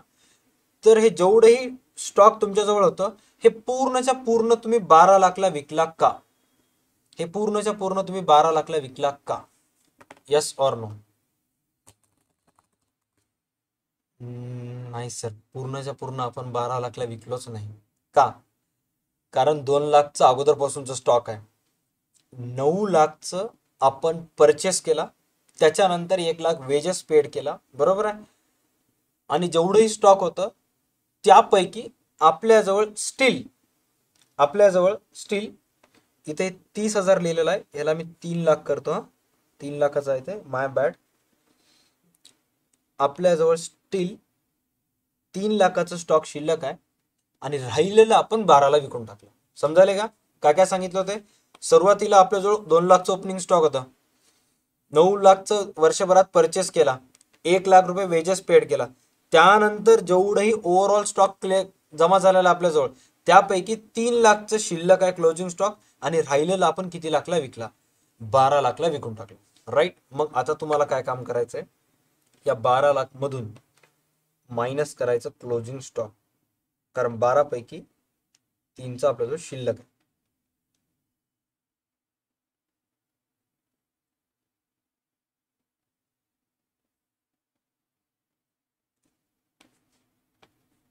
एक लाख 2,00,000चं सुरुवातीचं स्टॉक होतं, 9,00,000 परचेस केला, 1,00,000 वेजेस पेड केला.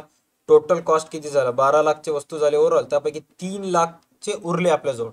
ओके, मग बाकीचे आपण कितीला विकला? 12,00,000ला विकला. म्हणजे एक्झॅक्ट त्याचं जे अमाऊंट आहे इथे किती येईल? 9,00,000.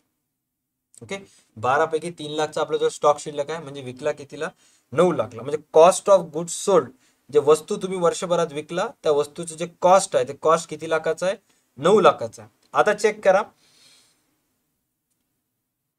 सेल्स मधून cost of goods sold minus करा, जे की आलेलं आहे 9,00,000चं. आन्सर तुमचं येईल 3,00,000 रुपये. ह्या 3,00,000 रुपयाला म्हणतात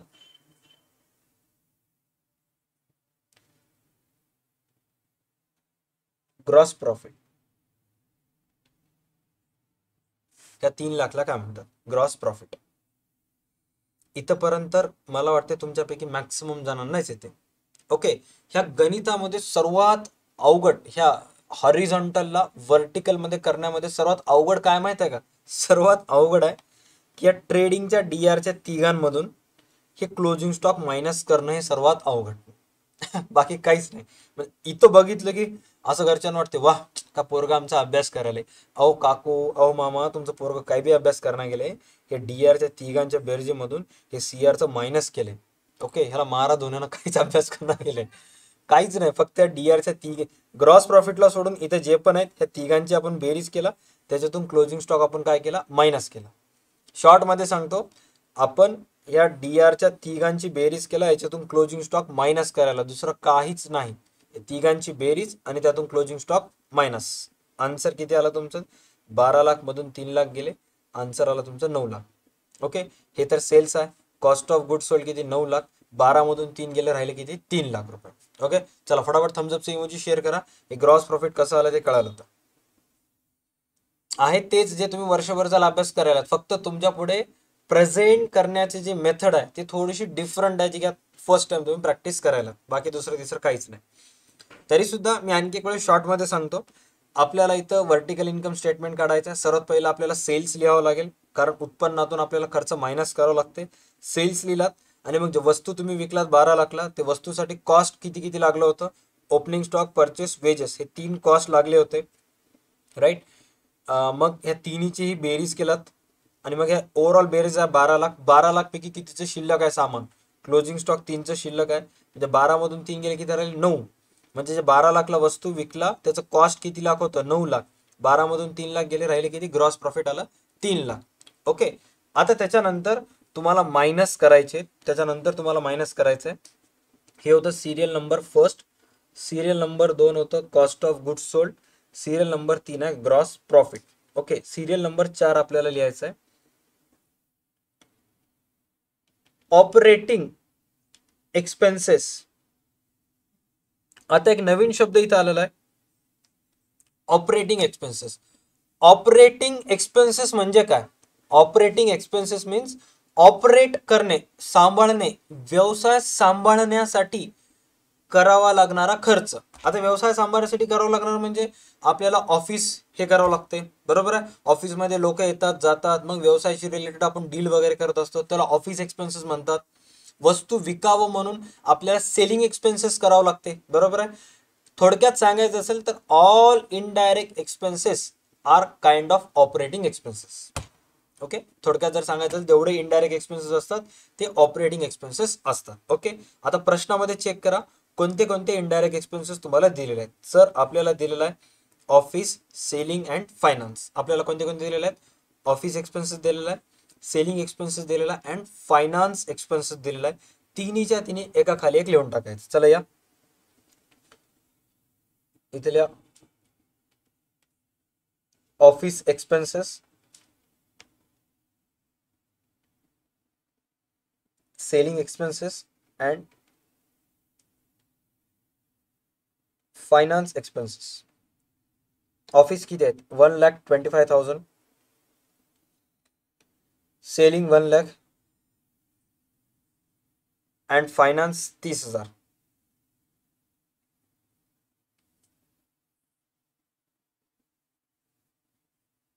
चला बेरीज करा. ह्याची बेरीज किती येईल? सर बेरीज येईल 2,55,000. बेरीज येईल 2,55,000. करा मायनस.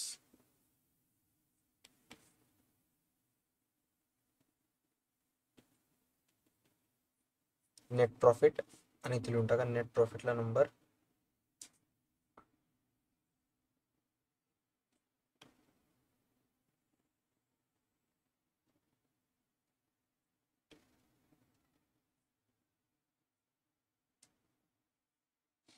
आहे. छोटं छोटं छोटं कन्फ्यूज करतात स्टुडंट्सला वगैरे.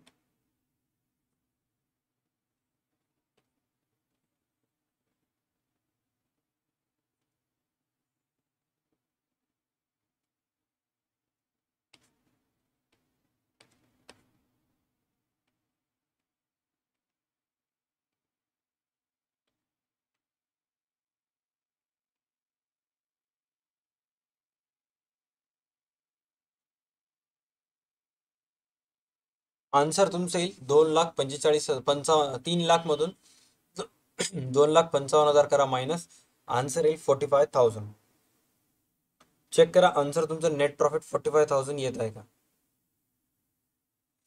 And that's it. हे एवढंच क्वेश्चन 8 मार्कसाठी.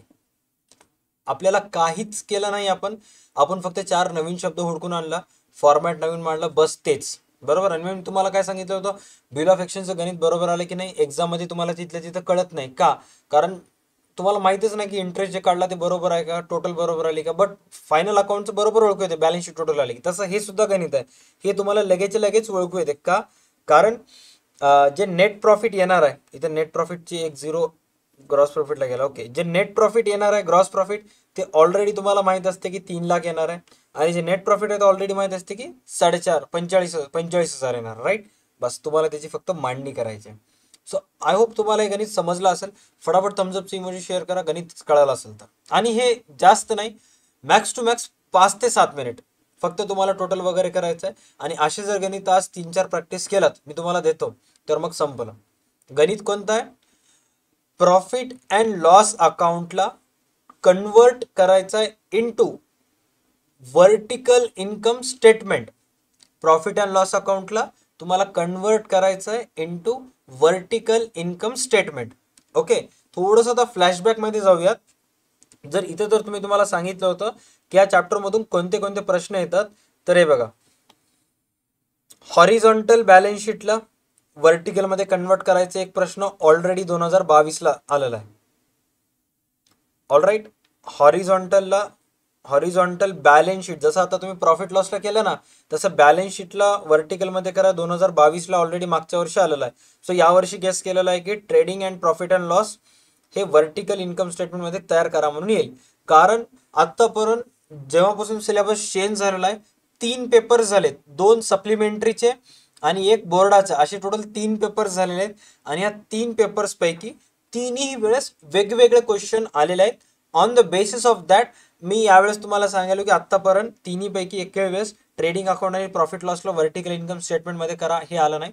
त्यामुळे मी जस्ट तुम्हाला एक गेस द्यायलो की यावर्षी एक येईल. ओके, प्रॅक्टिस करून ठेवा.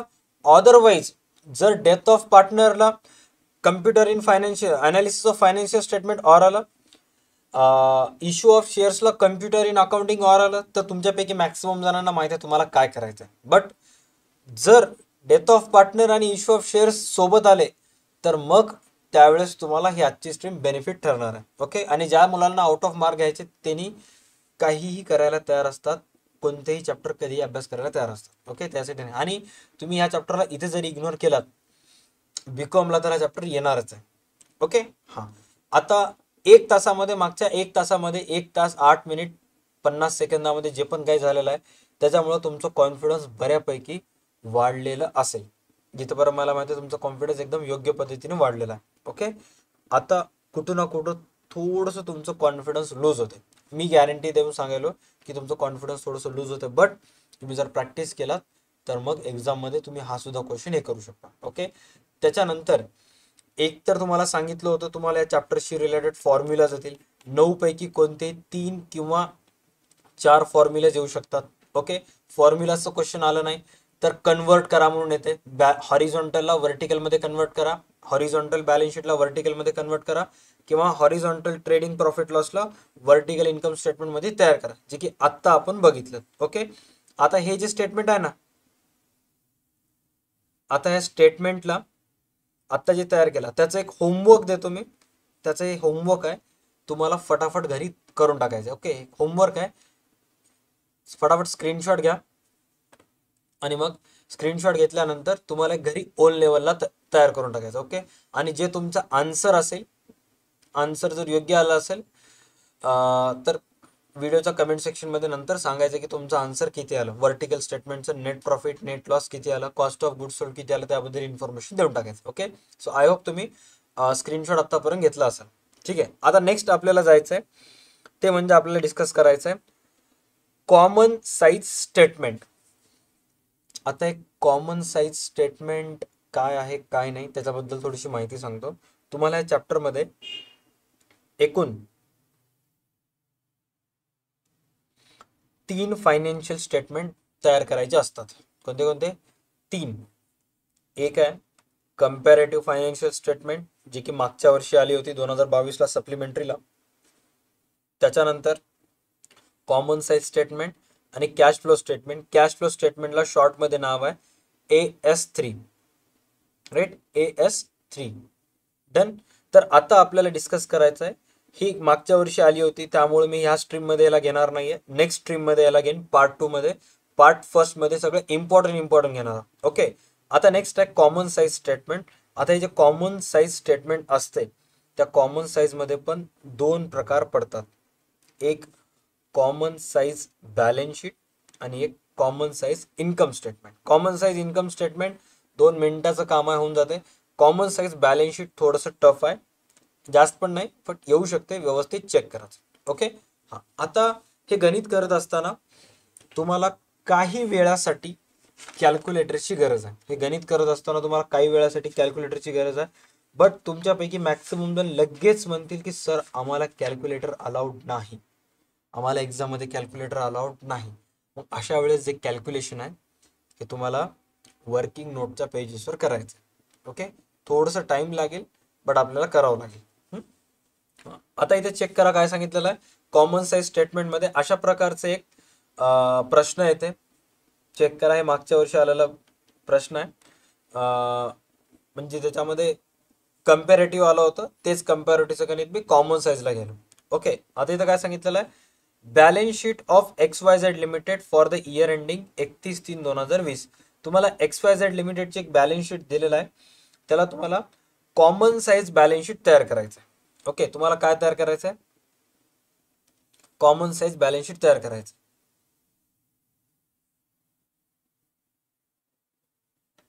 सर्वात पहिले या एक एक फॉर्मॅट तयार करूया.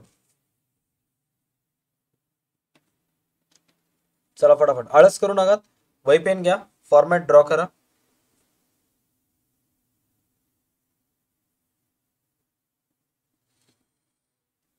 अक्षय तेलंगेचं म्हणणं आहे की कॅल्क्युलेटर न्यायला 12वीच्या मुलांना परवानगी आहे, बट ते जे ऍडमिशन घेणारा पोरगा आहे किंवा जे मुलगा पेपर द्यायला आहे ते थोडंसं येडं पाहिजे. म्हणजे वेडा खुळा असेल तर मग बोर्ड त्याला परमिशन देते कॅल्क्युलेटर वापरायला. बघा एक दिवस येड येड करून बघा कसं वाटते काय. सर म्हणे काल तर तू सहकारच्या पेपरला आला होतास, चांगला होतास. नाही सर, रातोरात टेन्शन पोरगा पोरगा आमचा पागल होऊन गेलाय.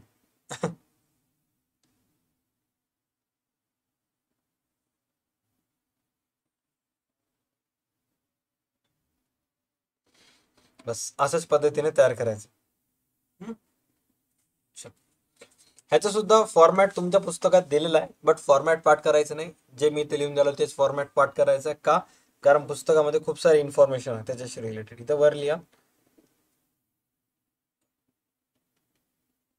Common size statement, common size balance sheet.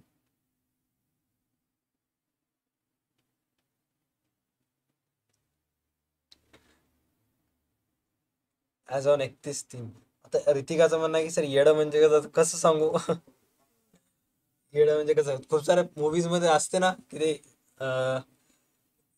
Insane character असतात. कोणत्या पिक्चर मध्ये इन्सेन कॅरेक्टर असतात? खूप सारे आहेत. जसं ते जुनं इश्क पिक्चर आहे, त्यामध्ये ते पाईप कट करणारा माणूस असते, ते थोडंसं येडं असते. आणि असे भरपूर सारे पिक्चर आहेत.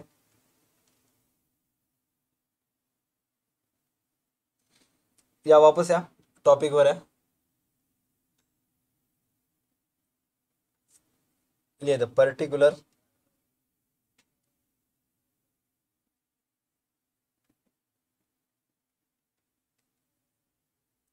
रुपीज आणि इथं पर्सेंटेज. हे जे कॉलम आहे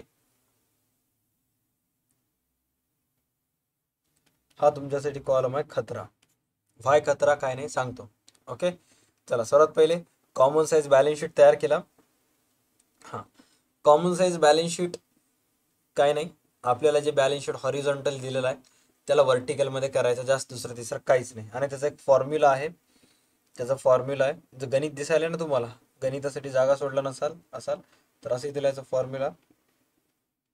common size percentage is equal to amount of item divided by total fund employed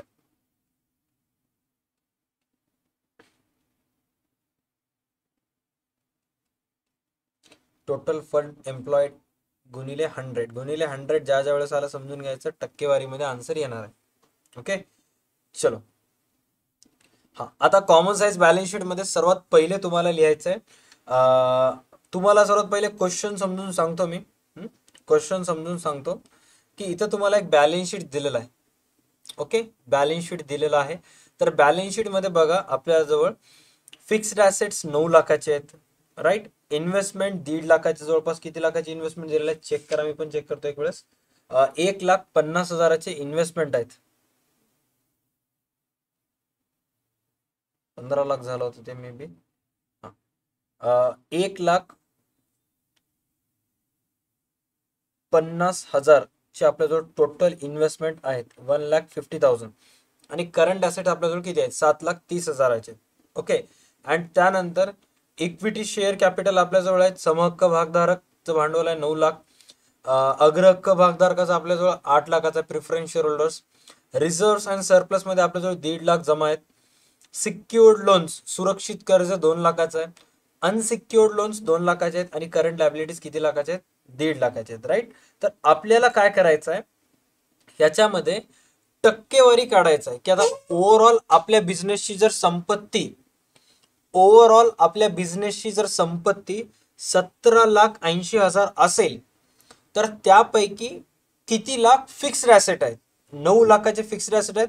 तर त्याच्यामध्ये आपल्याला फाइंड आउट करायचं की ओव्हरऑल बिझनेसमध्ये असणाऱ्या संपत्तीच्या किती टक्के संपत्ती आपण फिक्स्ड ॲसेट्स मध्ये खर्च केलेला आहे.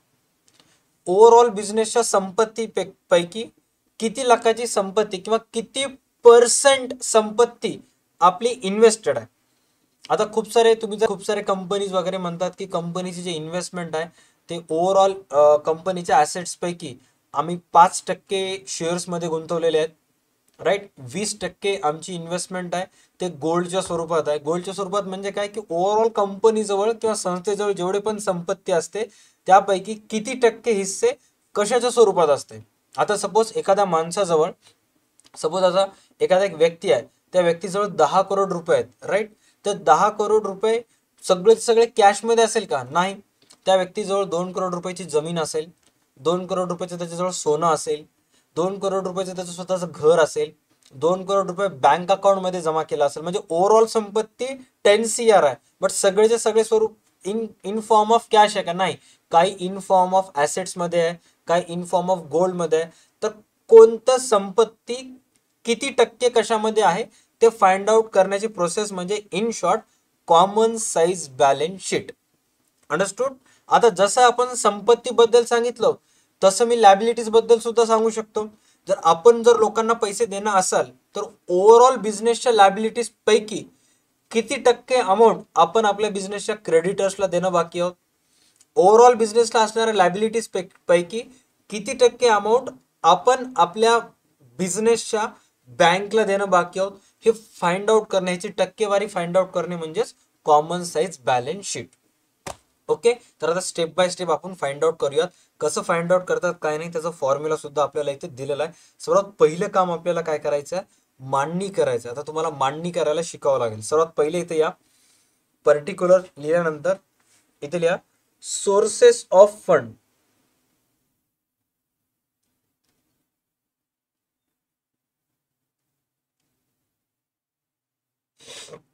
हा आता सोर्सेस ऑफ फंड. आता नीट लक्ष द्या. सोर्स म्हणजे काय सर. सोर्स म्हणजे स्त्रोत. ओके. ऑफ फंड म्हणजे फंड म्हणजे काय निधी. सोर्सेस ऑफ फंड म्हणजे व्यवसायाला प्राप्त होणाऱ्या निधीचं सोर्स कुठं आहे.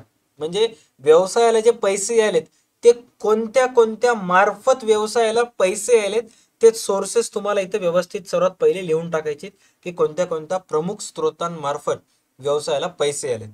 राईट. सर्वात पहिले जे आपल्याला व्यवसायाला पैसे आलेत सर ते पैसे आलेत आपल्याला इक्विटी शेअर कॅपिटलच्या माध्यमातून. आपल्याला किती लाख रुपये आले 9 लाख रुपये आले. इथे लिहून टाका चला फटाफट सोर्सेस ऑफ फंड मध्ये. Equity share capital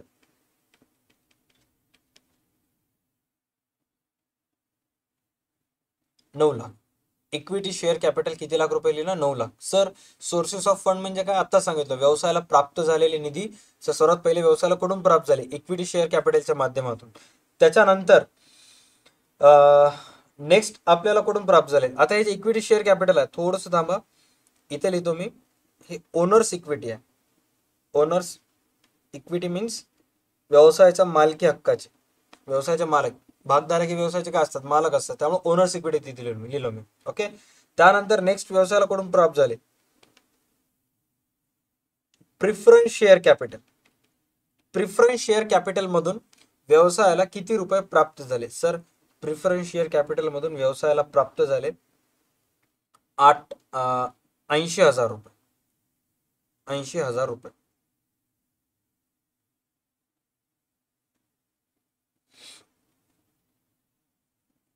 done. Owners equity सर्वात अगोदर आपल्याला लिहावं लागेल. ओनर्स इक्विटी काय काय येते? ओनर्स इक्विटी मीन्स ज्याच्यावर व्यवसाय मालकाचा अधिकार आहे, ज्या पैशांवर. त्याच्यानंतर नेक्स्ट आहे रिझर्व्स अँड सरप्लस.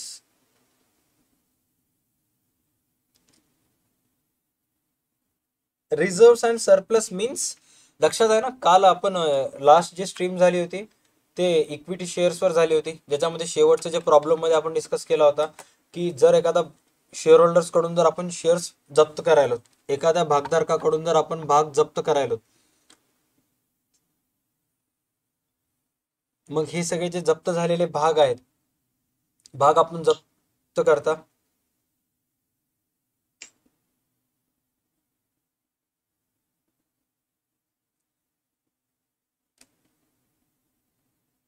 एक सेकंड हा.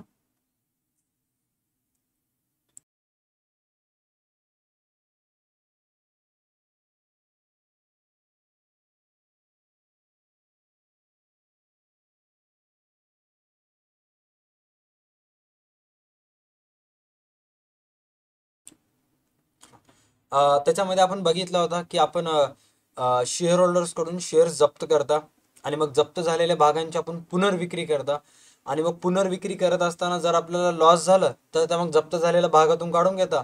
अदरवाईज तिसरी एंट्री आपण कशाची करता? रिइश्यू ऑफ फॉरफिचर मध्ये तिसरी एंट्री ट्रान्सफरची करता. ट्रान्सफरची एंट्री काय होते? सर ट्रान्सफरची एंट्री काय होते? Share forfeiture to capital reserve. हा, ते सर्व जे राखीव भांडवल असते ना, general reserve, investment fluctuation reserve, capital reserve, हे सगळे रिझर्व व्यवसायाच्या मालकीचे असतात. राईट. इथे लिहून टाका 1,50,000. करा, ह्याची टोटल बेरीज किती येते? या तिघांची बेरीज किती येते? सर या तिघांची बेरीज येते 11,30,000. चेक करा, 11,30,000. राईट. फटाफट चेक करा, तुमची बेरीज या तिघांची 11,30,000 आली का? येस सर, 11,30,000 आली. आता सोर्सेस ऑफ फंड लिहिल्यानंतर त्याच्यानंतर नेक्स्ट तुम्हाला लिहायचं आहे borrowed funds. Borrowed funds. Borrowed fund means मागून आणलेली निधी. बॉरोड फंड मीन्स मागून आणलेली निधी. पैसे कुठून मागून आणता आपण? सिक्युअर्ड लोन्स, अनसिक्युअर्ड लोन्स, सुरक्षित कर्ज, असुरक्षित कर्ज. बँकेकडून आणलेलं सुरक्षित आणि जे सावकार लोकांकडून आणलेलं असुरक्षित. राईट. Secured, unsecured. राईट. आता बॉरोड फंड्स मध्ये तुम्हाला काय करायचंय? इथे लेस करायचंय सिक्युअर्ड लोन्स, आणि नेक्स्ट तुम्हाला लेस करायचंय unsecured loans. Secured loans, unsecured loans 3,00,000, 2,00,000. Question मध्ये दिलेल्या इन्फॉर्मेशन नुसार चेक करा. सिक्युअर्ड लोन्स किती आहेत? हे 3 ऑलरेडी झाले. त्यानंतर सिक्युअर्ड, अनसिक्युअर्ड 3,00,000 आणि 2,00,000. चेक करा, मे बी क्वेश्चन मध्ये माझ्याकडून चुकीनं अमाऊंट हे झाली असेल. यस, क्वेश्चन मध्ये माझ्याकडून मिस्टेक लिहितं 3 येईल. 3,00,000 आणि 2,00,000. ओके. चला याची करा बेरीज. बेरीज ह्याची किती लाख येते? 5,00,000. टोटल बेरीज किती येते? 5 लाख.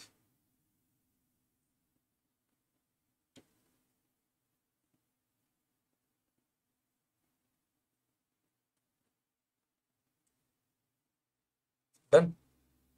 आता नेक्स्ट तुम्हाला काय काम करायचंय, तुम्ही इथं पण करून टाका, त्या ह्या कॉलम मध्ये पर्सेंटेज लिहायचे. ओके. आणि इथून अशी पूर्ण लाईन ड्रॉ करून टाकायची, इथं शेवटपर्यंत अशी एक लाईन ड्रॉ करून टाकायची. आणि इथे लिहायचं टोटल ऑफ फंड्स.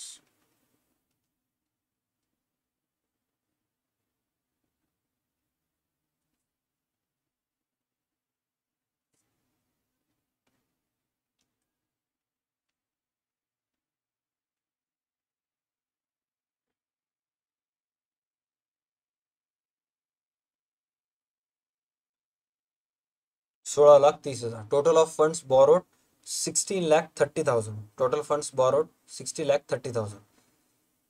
प्रॉब्लेमच चालू आहे बेटा, एखादा नाही दुसरा प्रॉब्लेम चालू आहे. चेक करा. टोटल फंड एम्प्लॉईड इथं सूत्रामध्ये दिलेला आहे. टोटल किती आला आपल्याला? 16,30,000 आलेला आहे. ओके. चला, सर्वात पहिले आपण काय काय केला चेक करा. सर्वात अगोदर सोर्सेस ऑफ फंड्स मध्ये equity share, preference share, reserve fund, reserve आणि सरप्लस लिहिला. त्यानंतर बॉरोड फंड्स मध्ये त्याचे अमाऊंट लिहून टाकला. आता जे अमाऊंट वगैरे आणायला आहे आपण दुसरी कोणीकडून वगैरे आणायला आहे का? नाही, जे क्वेश्चन मध्ये दिलेलं आहे तेच ऍज इट इज आपण इकडं ट्रान्सफर करायला. ओके. त्याच्यानंतर इथं तिसरं स्टेप लिहायचं तुम्हाला.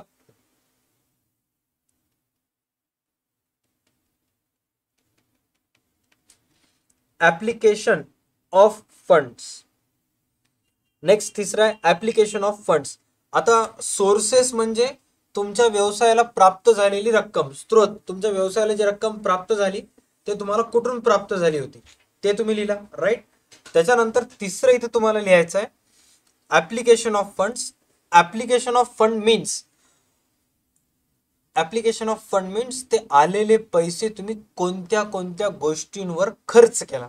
ऍप्लिकेशन म्हणजे इन शॉर्ट व्यवसायाला होणारा खर्च किंवा व्यवसायाने केलेला खर्च. ऍप्लिकेशन म्हणजे खर्च. आता ते सर्व जे ऍप्लिकेशन्स आहेत ते कशा कशावर खर्च केला चेक करा. सर्वात पहिले गणितामध्ये बघा. सर आपण ते पैसे खर्च केला फिक्स्ड ॲसेट्सवर. 9 लाखाचे आपण फिक्स्ड ॲसेट्स घेतला. राईट. आणि 1.5 लाख रुपयाचे आपले काय आहेत? इन्व्हेस्टमेंट आहेत. चला एका खाली एक सर्वात पहिले व्यवस्थित लिहूयात आपण.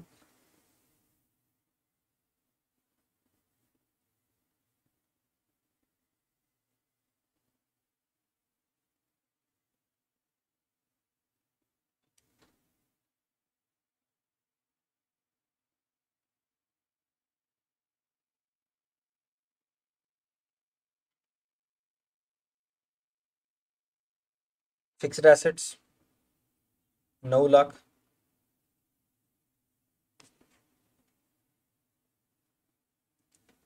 Investment 1.5 lakh. Investment 1.5 lakh. Check करा. 9 लाख आणि 1.5 लाख लिहिला का? इन्व्हेस्टमेंट आणि फिक्स्ड ॲसेट्स. ओके. त्याच्यानंतर तिसरं इथं आपल्याला लिहायचं आहे सर्वात important,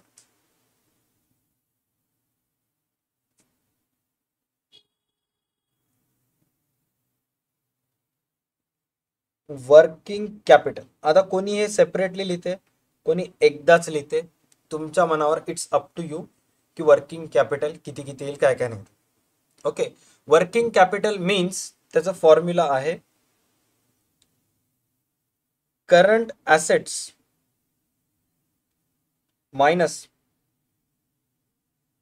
current liabilities. Current assets minus current liabilities. हे 1.5 लाख आहे. 1,50,000 झालं होतं, 1.5 लाख आहे. Current assets minus current liabilities. Check करा. आता करंट ॲसेट्स तुमच्याजवळ क्वेश्चन मध्ये किती लाखाचे दिलेले आहेत? सर करंट ॲसेट्स दिलेले आहेत आपल्याजवळ 7,30,000. करंट लायबिलिटीज दिलेला आहे 1,50,000. मायनस करा 7,30,000 मायनस 1,50,000. आन्सर किती येईल? सर आन्सर येईल 5,80,000.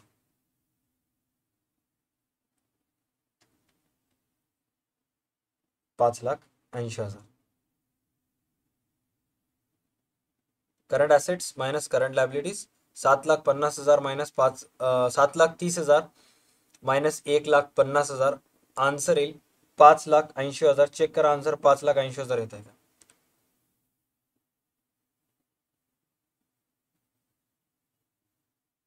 प्रत्येकाचं हे लिहिण्याचा फॉर्मॅट वेगवेगळा असते. ओके, कोणी ABC सुद्धा लिहिते, कोणी 1 2 3 4 लिहिते, राईट. आता चेक करा ह्याची सुद्धा बेरीज म्हणजे हे 1 2 3 ह्याची तिघांची बेरीज 16,30,000 येत आहे का.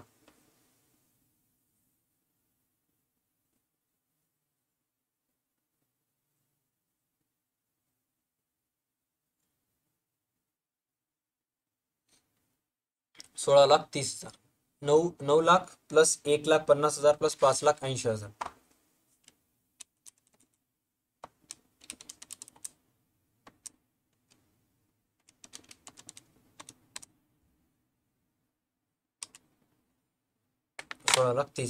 ओके, आता हे एवढं जर गणित तुम्ही सॉल्व केलात तर तुम्हाला मिळतील 8 पैकी 5 मार्क. 8 पैकी किती मार्क मिळतील तुम्हाला 5 मार्क मिळतील. ओके सर, मग राहिलेले जे 3 मार्क आहेत ते कशासाठी आहे. ओके, आता नीट लक्षात घ्या. एक वर्स्ट केस स्केनारिओस तुम्हाला सांगतो, म्हणजे एकदम काही काही काही काही गोष्टी असं होतात की ते अनएक्सपेक्टेड होतात. ओके, आपण इमॅजिनच करू शकत नाही, मग ते अचानकपणे आपल्यासोबत होतात आणि मग आपण ते परिस्थिती हँडल करू शकत नाही, मग त्याच्यामुळे आपलं नुकसान होतं. ओके, समजा एक्झाममध्ये उद्याच्या एक्झाममध्ये असं होऊ शकत नाही, होऊ नये असं तुमच्यासोबत तरी पण सुद्धा सांगायला मी. सपोज उद्याच्या एक्झाममध्ये असं जर झालं की डेथ ऑफ पार्टनरला इश्यू ऑफ शेअर ऑर आलं, ॲनालिसिस ऑफ फायनान्शियल स्टेटमेंटला कम्प्युटर इन अकाउंटिंग ऑर आलं, आणि ॲनालिसिस ऑफ फायनान्शियल स्टेटमेंटचं गणित करायचं तुम्ही डिसिजन घेतलात आणि अशा पद्धतीचं गणित आलेलं आहे. ओके, ह्या पद्धतीचं गणित आलेलं आहे. ओके, आता हे गणित येते क्वेश्चन नंबर 4 किंवा क्वेश्चन नंबर कशामध्ये येते 5 मध्ये येते, राईट. आता काही काही स्टुडंट, काही काही म्हणल्यापेक्षा मोस्ट ऑफ स्टुडंट असे असतात की जे प्रश्न क्रमांक 1 अगोदर सॉल्व्ह करतात, मग 2 कडे जातात, मग 3 कडे, सिक्वेन्स वाईज एक एक सॉल्व्ह करत जातात. आणि तुम्ही जर त्यापैकी असाल तर तुम्ही सुद्धा काय करणार, क्वेश्चन नंबर 5 मध्ये इश्यू ऑफ शेअर्स डेट आला तर दोन्हीपैकी एक सोडणार. मग क्वेश्चन नंबर 4 मध्ये जर त्या दोन्हीपैकी आलं एक तर ते सॉल्व्ह करणार. मग क्वेश्चन नंबर 5 मध्ये येणार, इथे तुम्हाला दिसेल अनालिसिस ऑफ फायनान्शियल स्टेटमेंट आणि कम्प्युटर इन अकाउंटिंग, आणि मग तुम्ही काय सोडवणार अनालिसिस ऑफ फायनान्शियल स्टेटमेंट मधलं हे कॉमन साईज बॅलन्स शीट. बरोबर आहे. आता जर कॉमन साईज बॅलन्स शीट आली तर हे जे आहे ना, हे जे आपण ॲडलेस वगैरे केला हे 2 ते 3 मिनिटाच्या आत हे होऊन जाते. बरोबर आहे. बट पर्सेंटेज काढायची जे प्रोसेस आहे ते वेळ खाऊ आहे. पर्सेंटेज खूप वेळ खातात. मग अशा सिच्युएशन मध्ये पर्सेंटेज काढत बसायचं नाही, सरळ सरळ एवढं गणित करायचं, पुढे निघून जायचं. ओके, पुढचे सगळे गणित करायचे आणि मग शेवटच्या राहिलेल्या 10 मिनिटांमध्ये ह्याच्याकडे येऊन इथं पर्सेंटेज काढत बसायचं.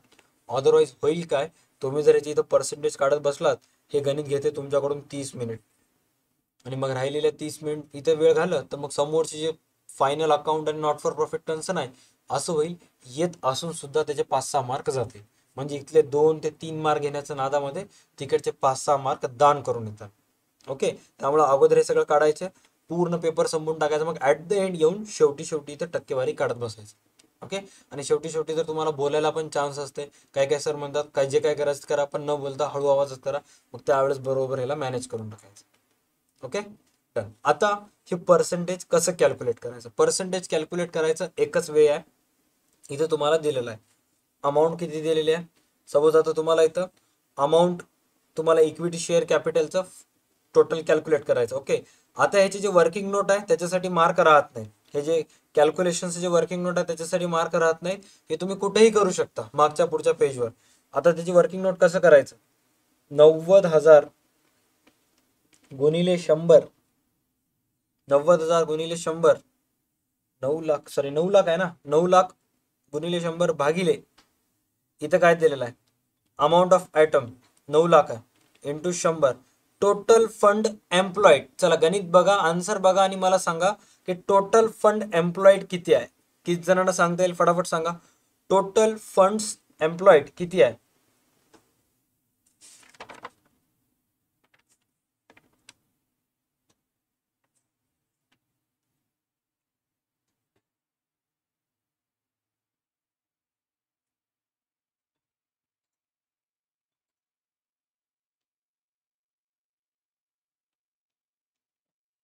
16,30,000. राईट. मग तुम्हाला काय करायचं आहे, 9,00,000 गुणिले 100 भागिले 16,30,000. हा, आता ही जे कॅल्क्युलेट करण्याचं टेक्निक आहे हे जाते वेळ खाऊ. ओके, बघा ना, आता एकाचं एक जर कॅल्क्युलेट करायचं असेल एका ह्याचं तर ते इझी आहे. इथे तुम्हाला किती साऱ्या गोष्टीचे कॅल्क्युलेट करायचे आहेत, बरोबर आहे. मग अशा वेळेस तुम्हाला मस्ट आहे कॅल्क्युलेटरची गरज. आता आता आन्सर कसं आहे ते बघायचं. 9,00,000 गुणिले 100 भागिले 16,30,000. आन्सर 9,00,000 गुणिले 100 भागिले 16,30,000. आन्सर येईल तुमचं 55.247. 55.2147. 55.55.214. ओके, तुम्हाला इथं आन्सर लिहायचं आहे 55.214, किंवा पहिले दोन आकडे लिहिले तरी चालेल. 55.21 लिहिलात तरी चालेल. डन. नेक्स्ट कॅल्क्युलेशन किती हजार आहे, 80,000 आहे. बस तुम्हाला काय काम करायचं आहे, वरची अमाऊंट कट करत जायचं. छेदामध्ये 16,30,000ला 16,30,000 येईल, गुणिले 100ला गुणिले 100 येईल. इथं फक्त चेंज करायचं आहे. आता इथे किती येईल, इथे येईल 80,000. चला एक वेळेस विदाउट कॅल्क्युलेटर आन्सर कॅल्क्युलेट करता येते का बघा, कारण टेक्निकच नाही यार, बेकार आहे. तुम्ही कसं भाग देऊ शकता मला सांगा. बघा, हे शून्य कट केला, हे 2 शून्य कट केलं. आता 16,300चा पाडा कोणा नारायला येते मला सांगा, कोणालाच येत नाही. CA असेल तरी सुद्धा त्याला येत नाही, कारण त्याला बीकॉम पासून कॅल्क्युलेटरची गरज लागलेली आहे. राईट. हा, मग सर जेव्हा ह्यांना माहित आहे की आपल्याला ह्यांना कॅल्क्युलेटर इथे दिलेले आहेत, मग ह्यांनी दिलेच का, विदाऊट कॅल्क्युलेटर शिवाय गणित पॉसिबल नाही.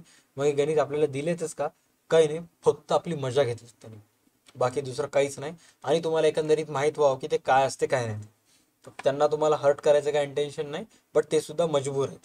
ओके, चला आता कॅल्क्युलेट करा. जर कॅल्क्युलेटर असेल तर याचं मला आन्सर सांगा किती येईल. एक 2-3 करेक्ट आन्सर जर दिलात तर मग मी बाकीचं गणित तुमचं हवाली करून टाकतो, तुम्ही बरोबर मॅनेज करता.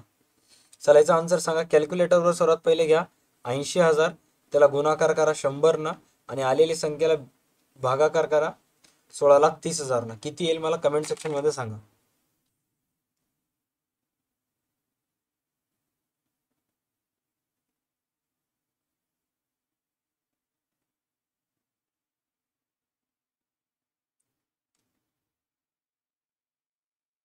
क्या बोलती पब्लिक, किती येईल.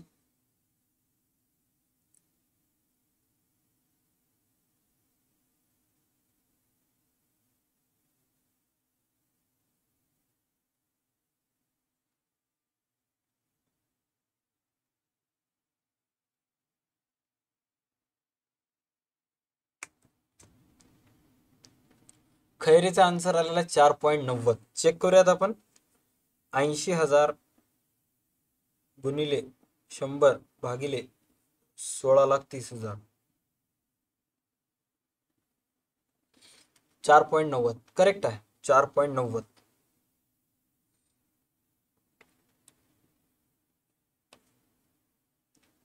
4.90. राईट. आता चेक करा, ही जी इथली टोटल आहे हे 100% यावं. म्हणजे इथे जे आता पर्सेंटेज येईल, इथे सुद्धा कॅल्क्युलेट करा की इथे 1,50,000चं किती येईल. मी लिहितो इथे, कॅल्क्युलेट करतो. 1,50,000 गुणिले 100 भागिले 16,30,000. 9.20. 9.20. ओके. आता तिन्ही फॉर्मॅटची तुम्हाला बेरीज करायचं आहे, तिन्हीची बेरीज करायचं आहे. 55.21, 4.90, 9.20.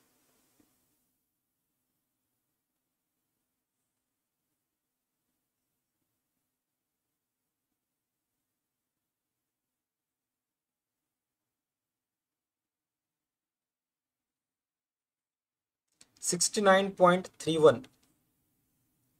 69.31 येत आहे का चेक करायचं. आता बघा, तुम्ही या तिन्हीची बेरीज करून व्यवस्थित फॉर्मॅट म्हणजे पर्सेंटेज काढला, बरोबर आहे. मग ह्याचं सगळ्यांची बेरीज इथे निघाली म्हणजे ह्याची सुद्धा टक्केवारी एवढीच निघेल. करा 11,00,000 गुणिले 11,30,000 गुणिले 100 भागिले 16,30,000.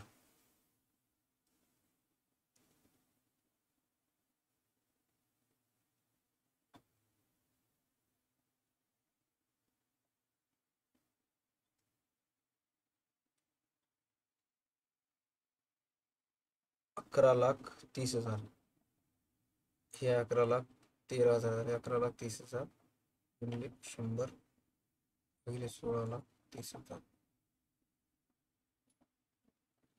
69.325 69.32.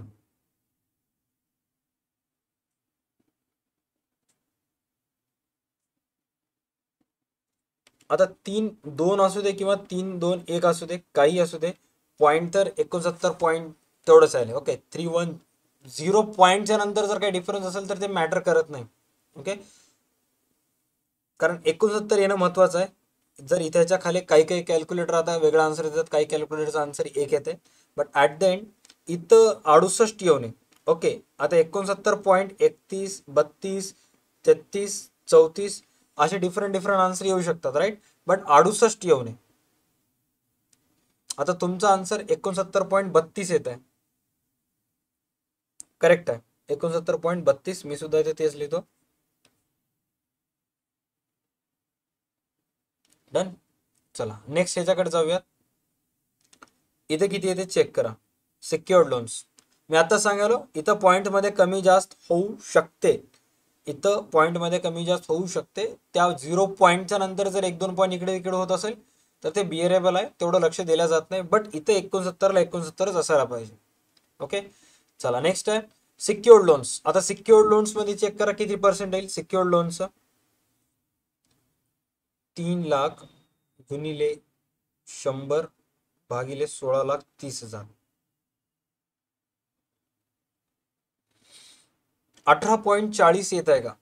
18.40 18.40. त्यानंतर 2 लाख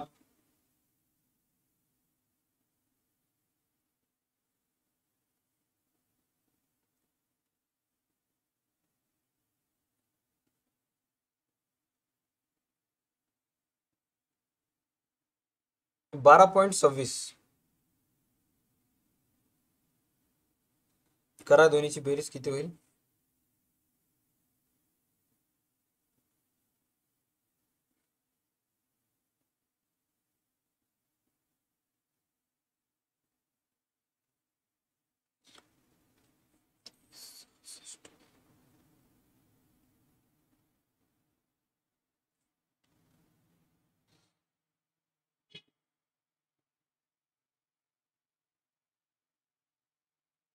तर दोन्हीची बेरीज 50,000 5 लाखला एक वेळेस कॅल्क्युलेट करूयात आपण.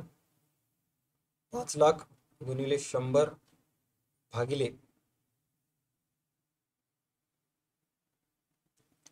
3067.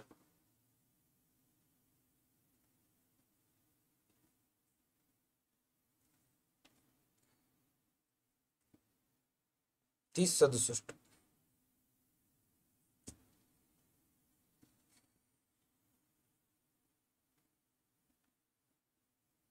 डन. आता दोन्हीची बेरीज करा. ह्या दोन्हीची बेरीज तुमची 100 येईल किंवा 99.9799% येईल. म्हणजे 99.99 आलं म्हणजे राऊंड ऑफ करून त्याला आपण काय करता 100% करता, करेक्ट आहे. ओके, अशा पद्धतीनं काय तुम्हाला कॅल्क्युलेशन्स करावं लागते. तुम्हाला सुद्धा इनडायरेक्टली कळालं असेल की बाबा जर अशा पद्धतीचे गणित आले तर कॅल्क्युलेशनला किती वेळ लागणार आहे, कॅल्क्युलेटरसाठी आपल्याला काय काय करावं लागेल, काय काय नाही ते तुम्हाला अगोदरपासून डिसाईड करावं लागेल किंवा अशा प्रॉब्लेमला कसं फेस करायचं. ओके, माझं बरं माझं म्हणणं आहे की ह्याच्यामध्ये जास्तीत जास्त चान्सेस आहेत कम्पॅरेटिव्ह प्रॉफिट अँड लॉस अकाउंटला तुम्हाला कन्वर्ट करायचा इंटू कम्पॅरेटिव्ह इन्कम स्टेटमेंट. तेच याव ते सोपं आहे. ओके, बस आता ह्याचं पण इथं असं लिहून टाकायचं आणि मग टोटल इथं 100 असं लिहून टाकायचं आणि दॅट्स इट. इथे याच्यासमोर 100 लिहून टाकायचं ऑलरेडी आणि याची तिन्हीची टक्केवारी इथे लिहून टाकायची. मीच लिहून टाकतो तिन्हीची टक्केवारी किती किती आहे तिथे. त्यानंतर तुम्ही चेक करा. ओके, सर्वात पहिले दिलेलं आहे 9 लाखाची. 9 लाखाची टक्केवारी तेवढीच येईल जेवढी इक्विटी शेअरला आली होती, म्हणजे 55.21. कारण इथे सुद्धा आपण कॅल्क्युलेट केला होता ना 55.21. आणि इथं 3,00,000ला 18,40 आलं होतं. तर इथं 1,50,000ला त्याच्या अर्ध येईल, 9.20 येईल. दिमाग लावा ना. हे बघा 3,00,000ला इथं किती आलं होतं, 18.40 आलं होतं. तर मग 1,50,000ला किती येईल, 9.20 येईल, त्याच्या अर्ध येईल. ओके. त्यानंतर 5,80,000चं करा कॅल्क्युलेट. 5,80,000ला किती किती येईल.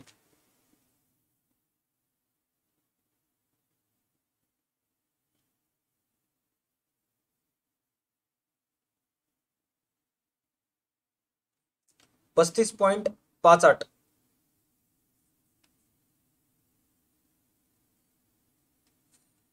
बेरीज करा. 35.58 आले का चेक करायचं.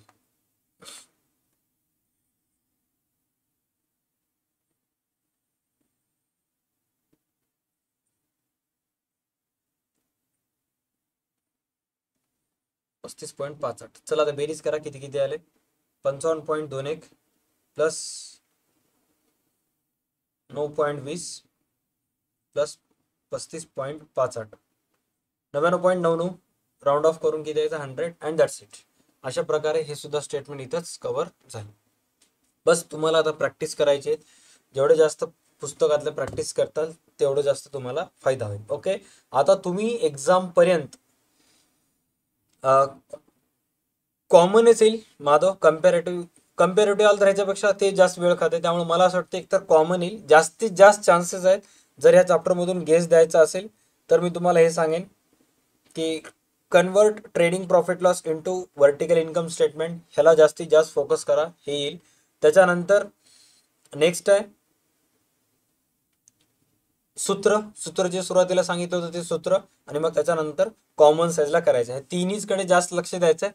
बाकी जर जास्त लक्ष देत बसाल तर खड्ड्यात जाता. तिन्हीकडे जास्त लक्ष द्यायचं आहे. एक प्रॉफिट अँड लॉसला कन्वर्ट करा व्हर्टिकल इन्कम स्टेटमेंटला, दुसरं सगळ्या सूत्रांवर फोकस करायचा, आणि तिसरं कॉमन साईज. ह्या तिन्हीचे जेवढे जास्त प्रॉब्लेम तुमच्या पुस्तकीमध्ये दिलेले आहेत तेवढे सगळे प्रॉब्लेम करून टाका. बस त्यापेक्षा जास्त लक्ष द्यायचं नाही.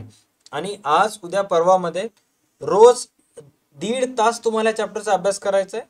त्याच्यापेक्षा जास्त करायचं नाही. 1.5 तास पण खूप झालं. रोज 1-1 तास जरी केलात, प्रत्येक मेथडचे एक गणित केलात, 7 तारीख 8 तारीख आणि 9 तारीख विषय समाप्त. Okay right. चला बाकी गोष्टी नेक्स्ट क्लासमध्ये डिस्कस करूयात, आणि त्या क्लासमध्ये बाकी विषयांवर आणि इकॉनॉमिक्सची स्ट्रीम कधी होईल काय नाही नेक्स्ट तुम्हाला सांगेन. ओके चलो tata bye, take care, stay connected. हा व्हिडिओ पूर्णपणे बघितल्याबद्दल. तुम्ही जर 12वी कॉमर्स महाराष्ट्र बोर्डातून यावर्षी एक्झाम देणार असाल तर तुम्ही लक्ष बॅच जॉईन करू शकता. ज्या बॅचमध्ये तुम्हाला 12वीचं complete account free of cost शिकवण्यात येणार आहे. लक्ष बॅच जॉईन करण्यासाठी व्हिडिओच्या डिस्क्रिप्शनमध्ये DA2 अकॅडमीचे ॲप्लिकेशनची लिंक दिलेली आहे. तिथून तुम्ही ते ॲप डाउनलोड करू शकता. ॲप डाउनलोड केल्यानंतर तुम्हाला बॅचेस सेक्शनमध्ये जायचं आहे. तिथे गेल्यानंतर तुम्हाला बॅच कोड लक्ष 23 हा तिथं इन्सर्ट करायचा. स्क्रीनवर सक्सेस म्हणून एक छोटंसं ब्लिंक म्हणून नोटिफिकेशन येईल. त्यानंतर तुम्ही त्या बॅचमध्ये ॲड होऊ शकता. आणि आत्तापर्यंत जेवढेही चॅप्टर्स कंप्लीट झालेले आहेत, partnership, final account, not for profit concern, bills of exchange, death of partner, admission of partner, सगळे चॅप्टरचे व्हिडिओज तुम्ही फ्री ऑफ कॉस्ट पाहू शकता. आजच्या व्हिडिओसाठी एवढंच. भेटूयात नेक्स्ट क्लासमध्ये. Stay connected.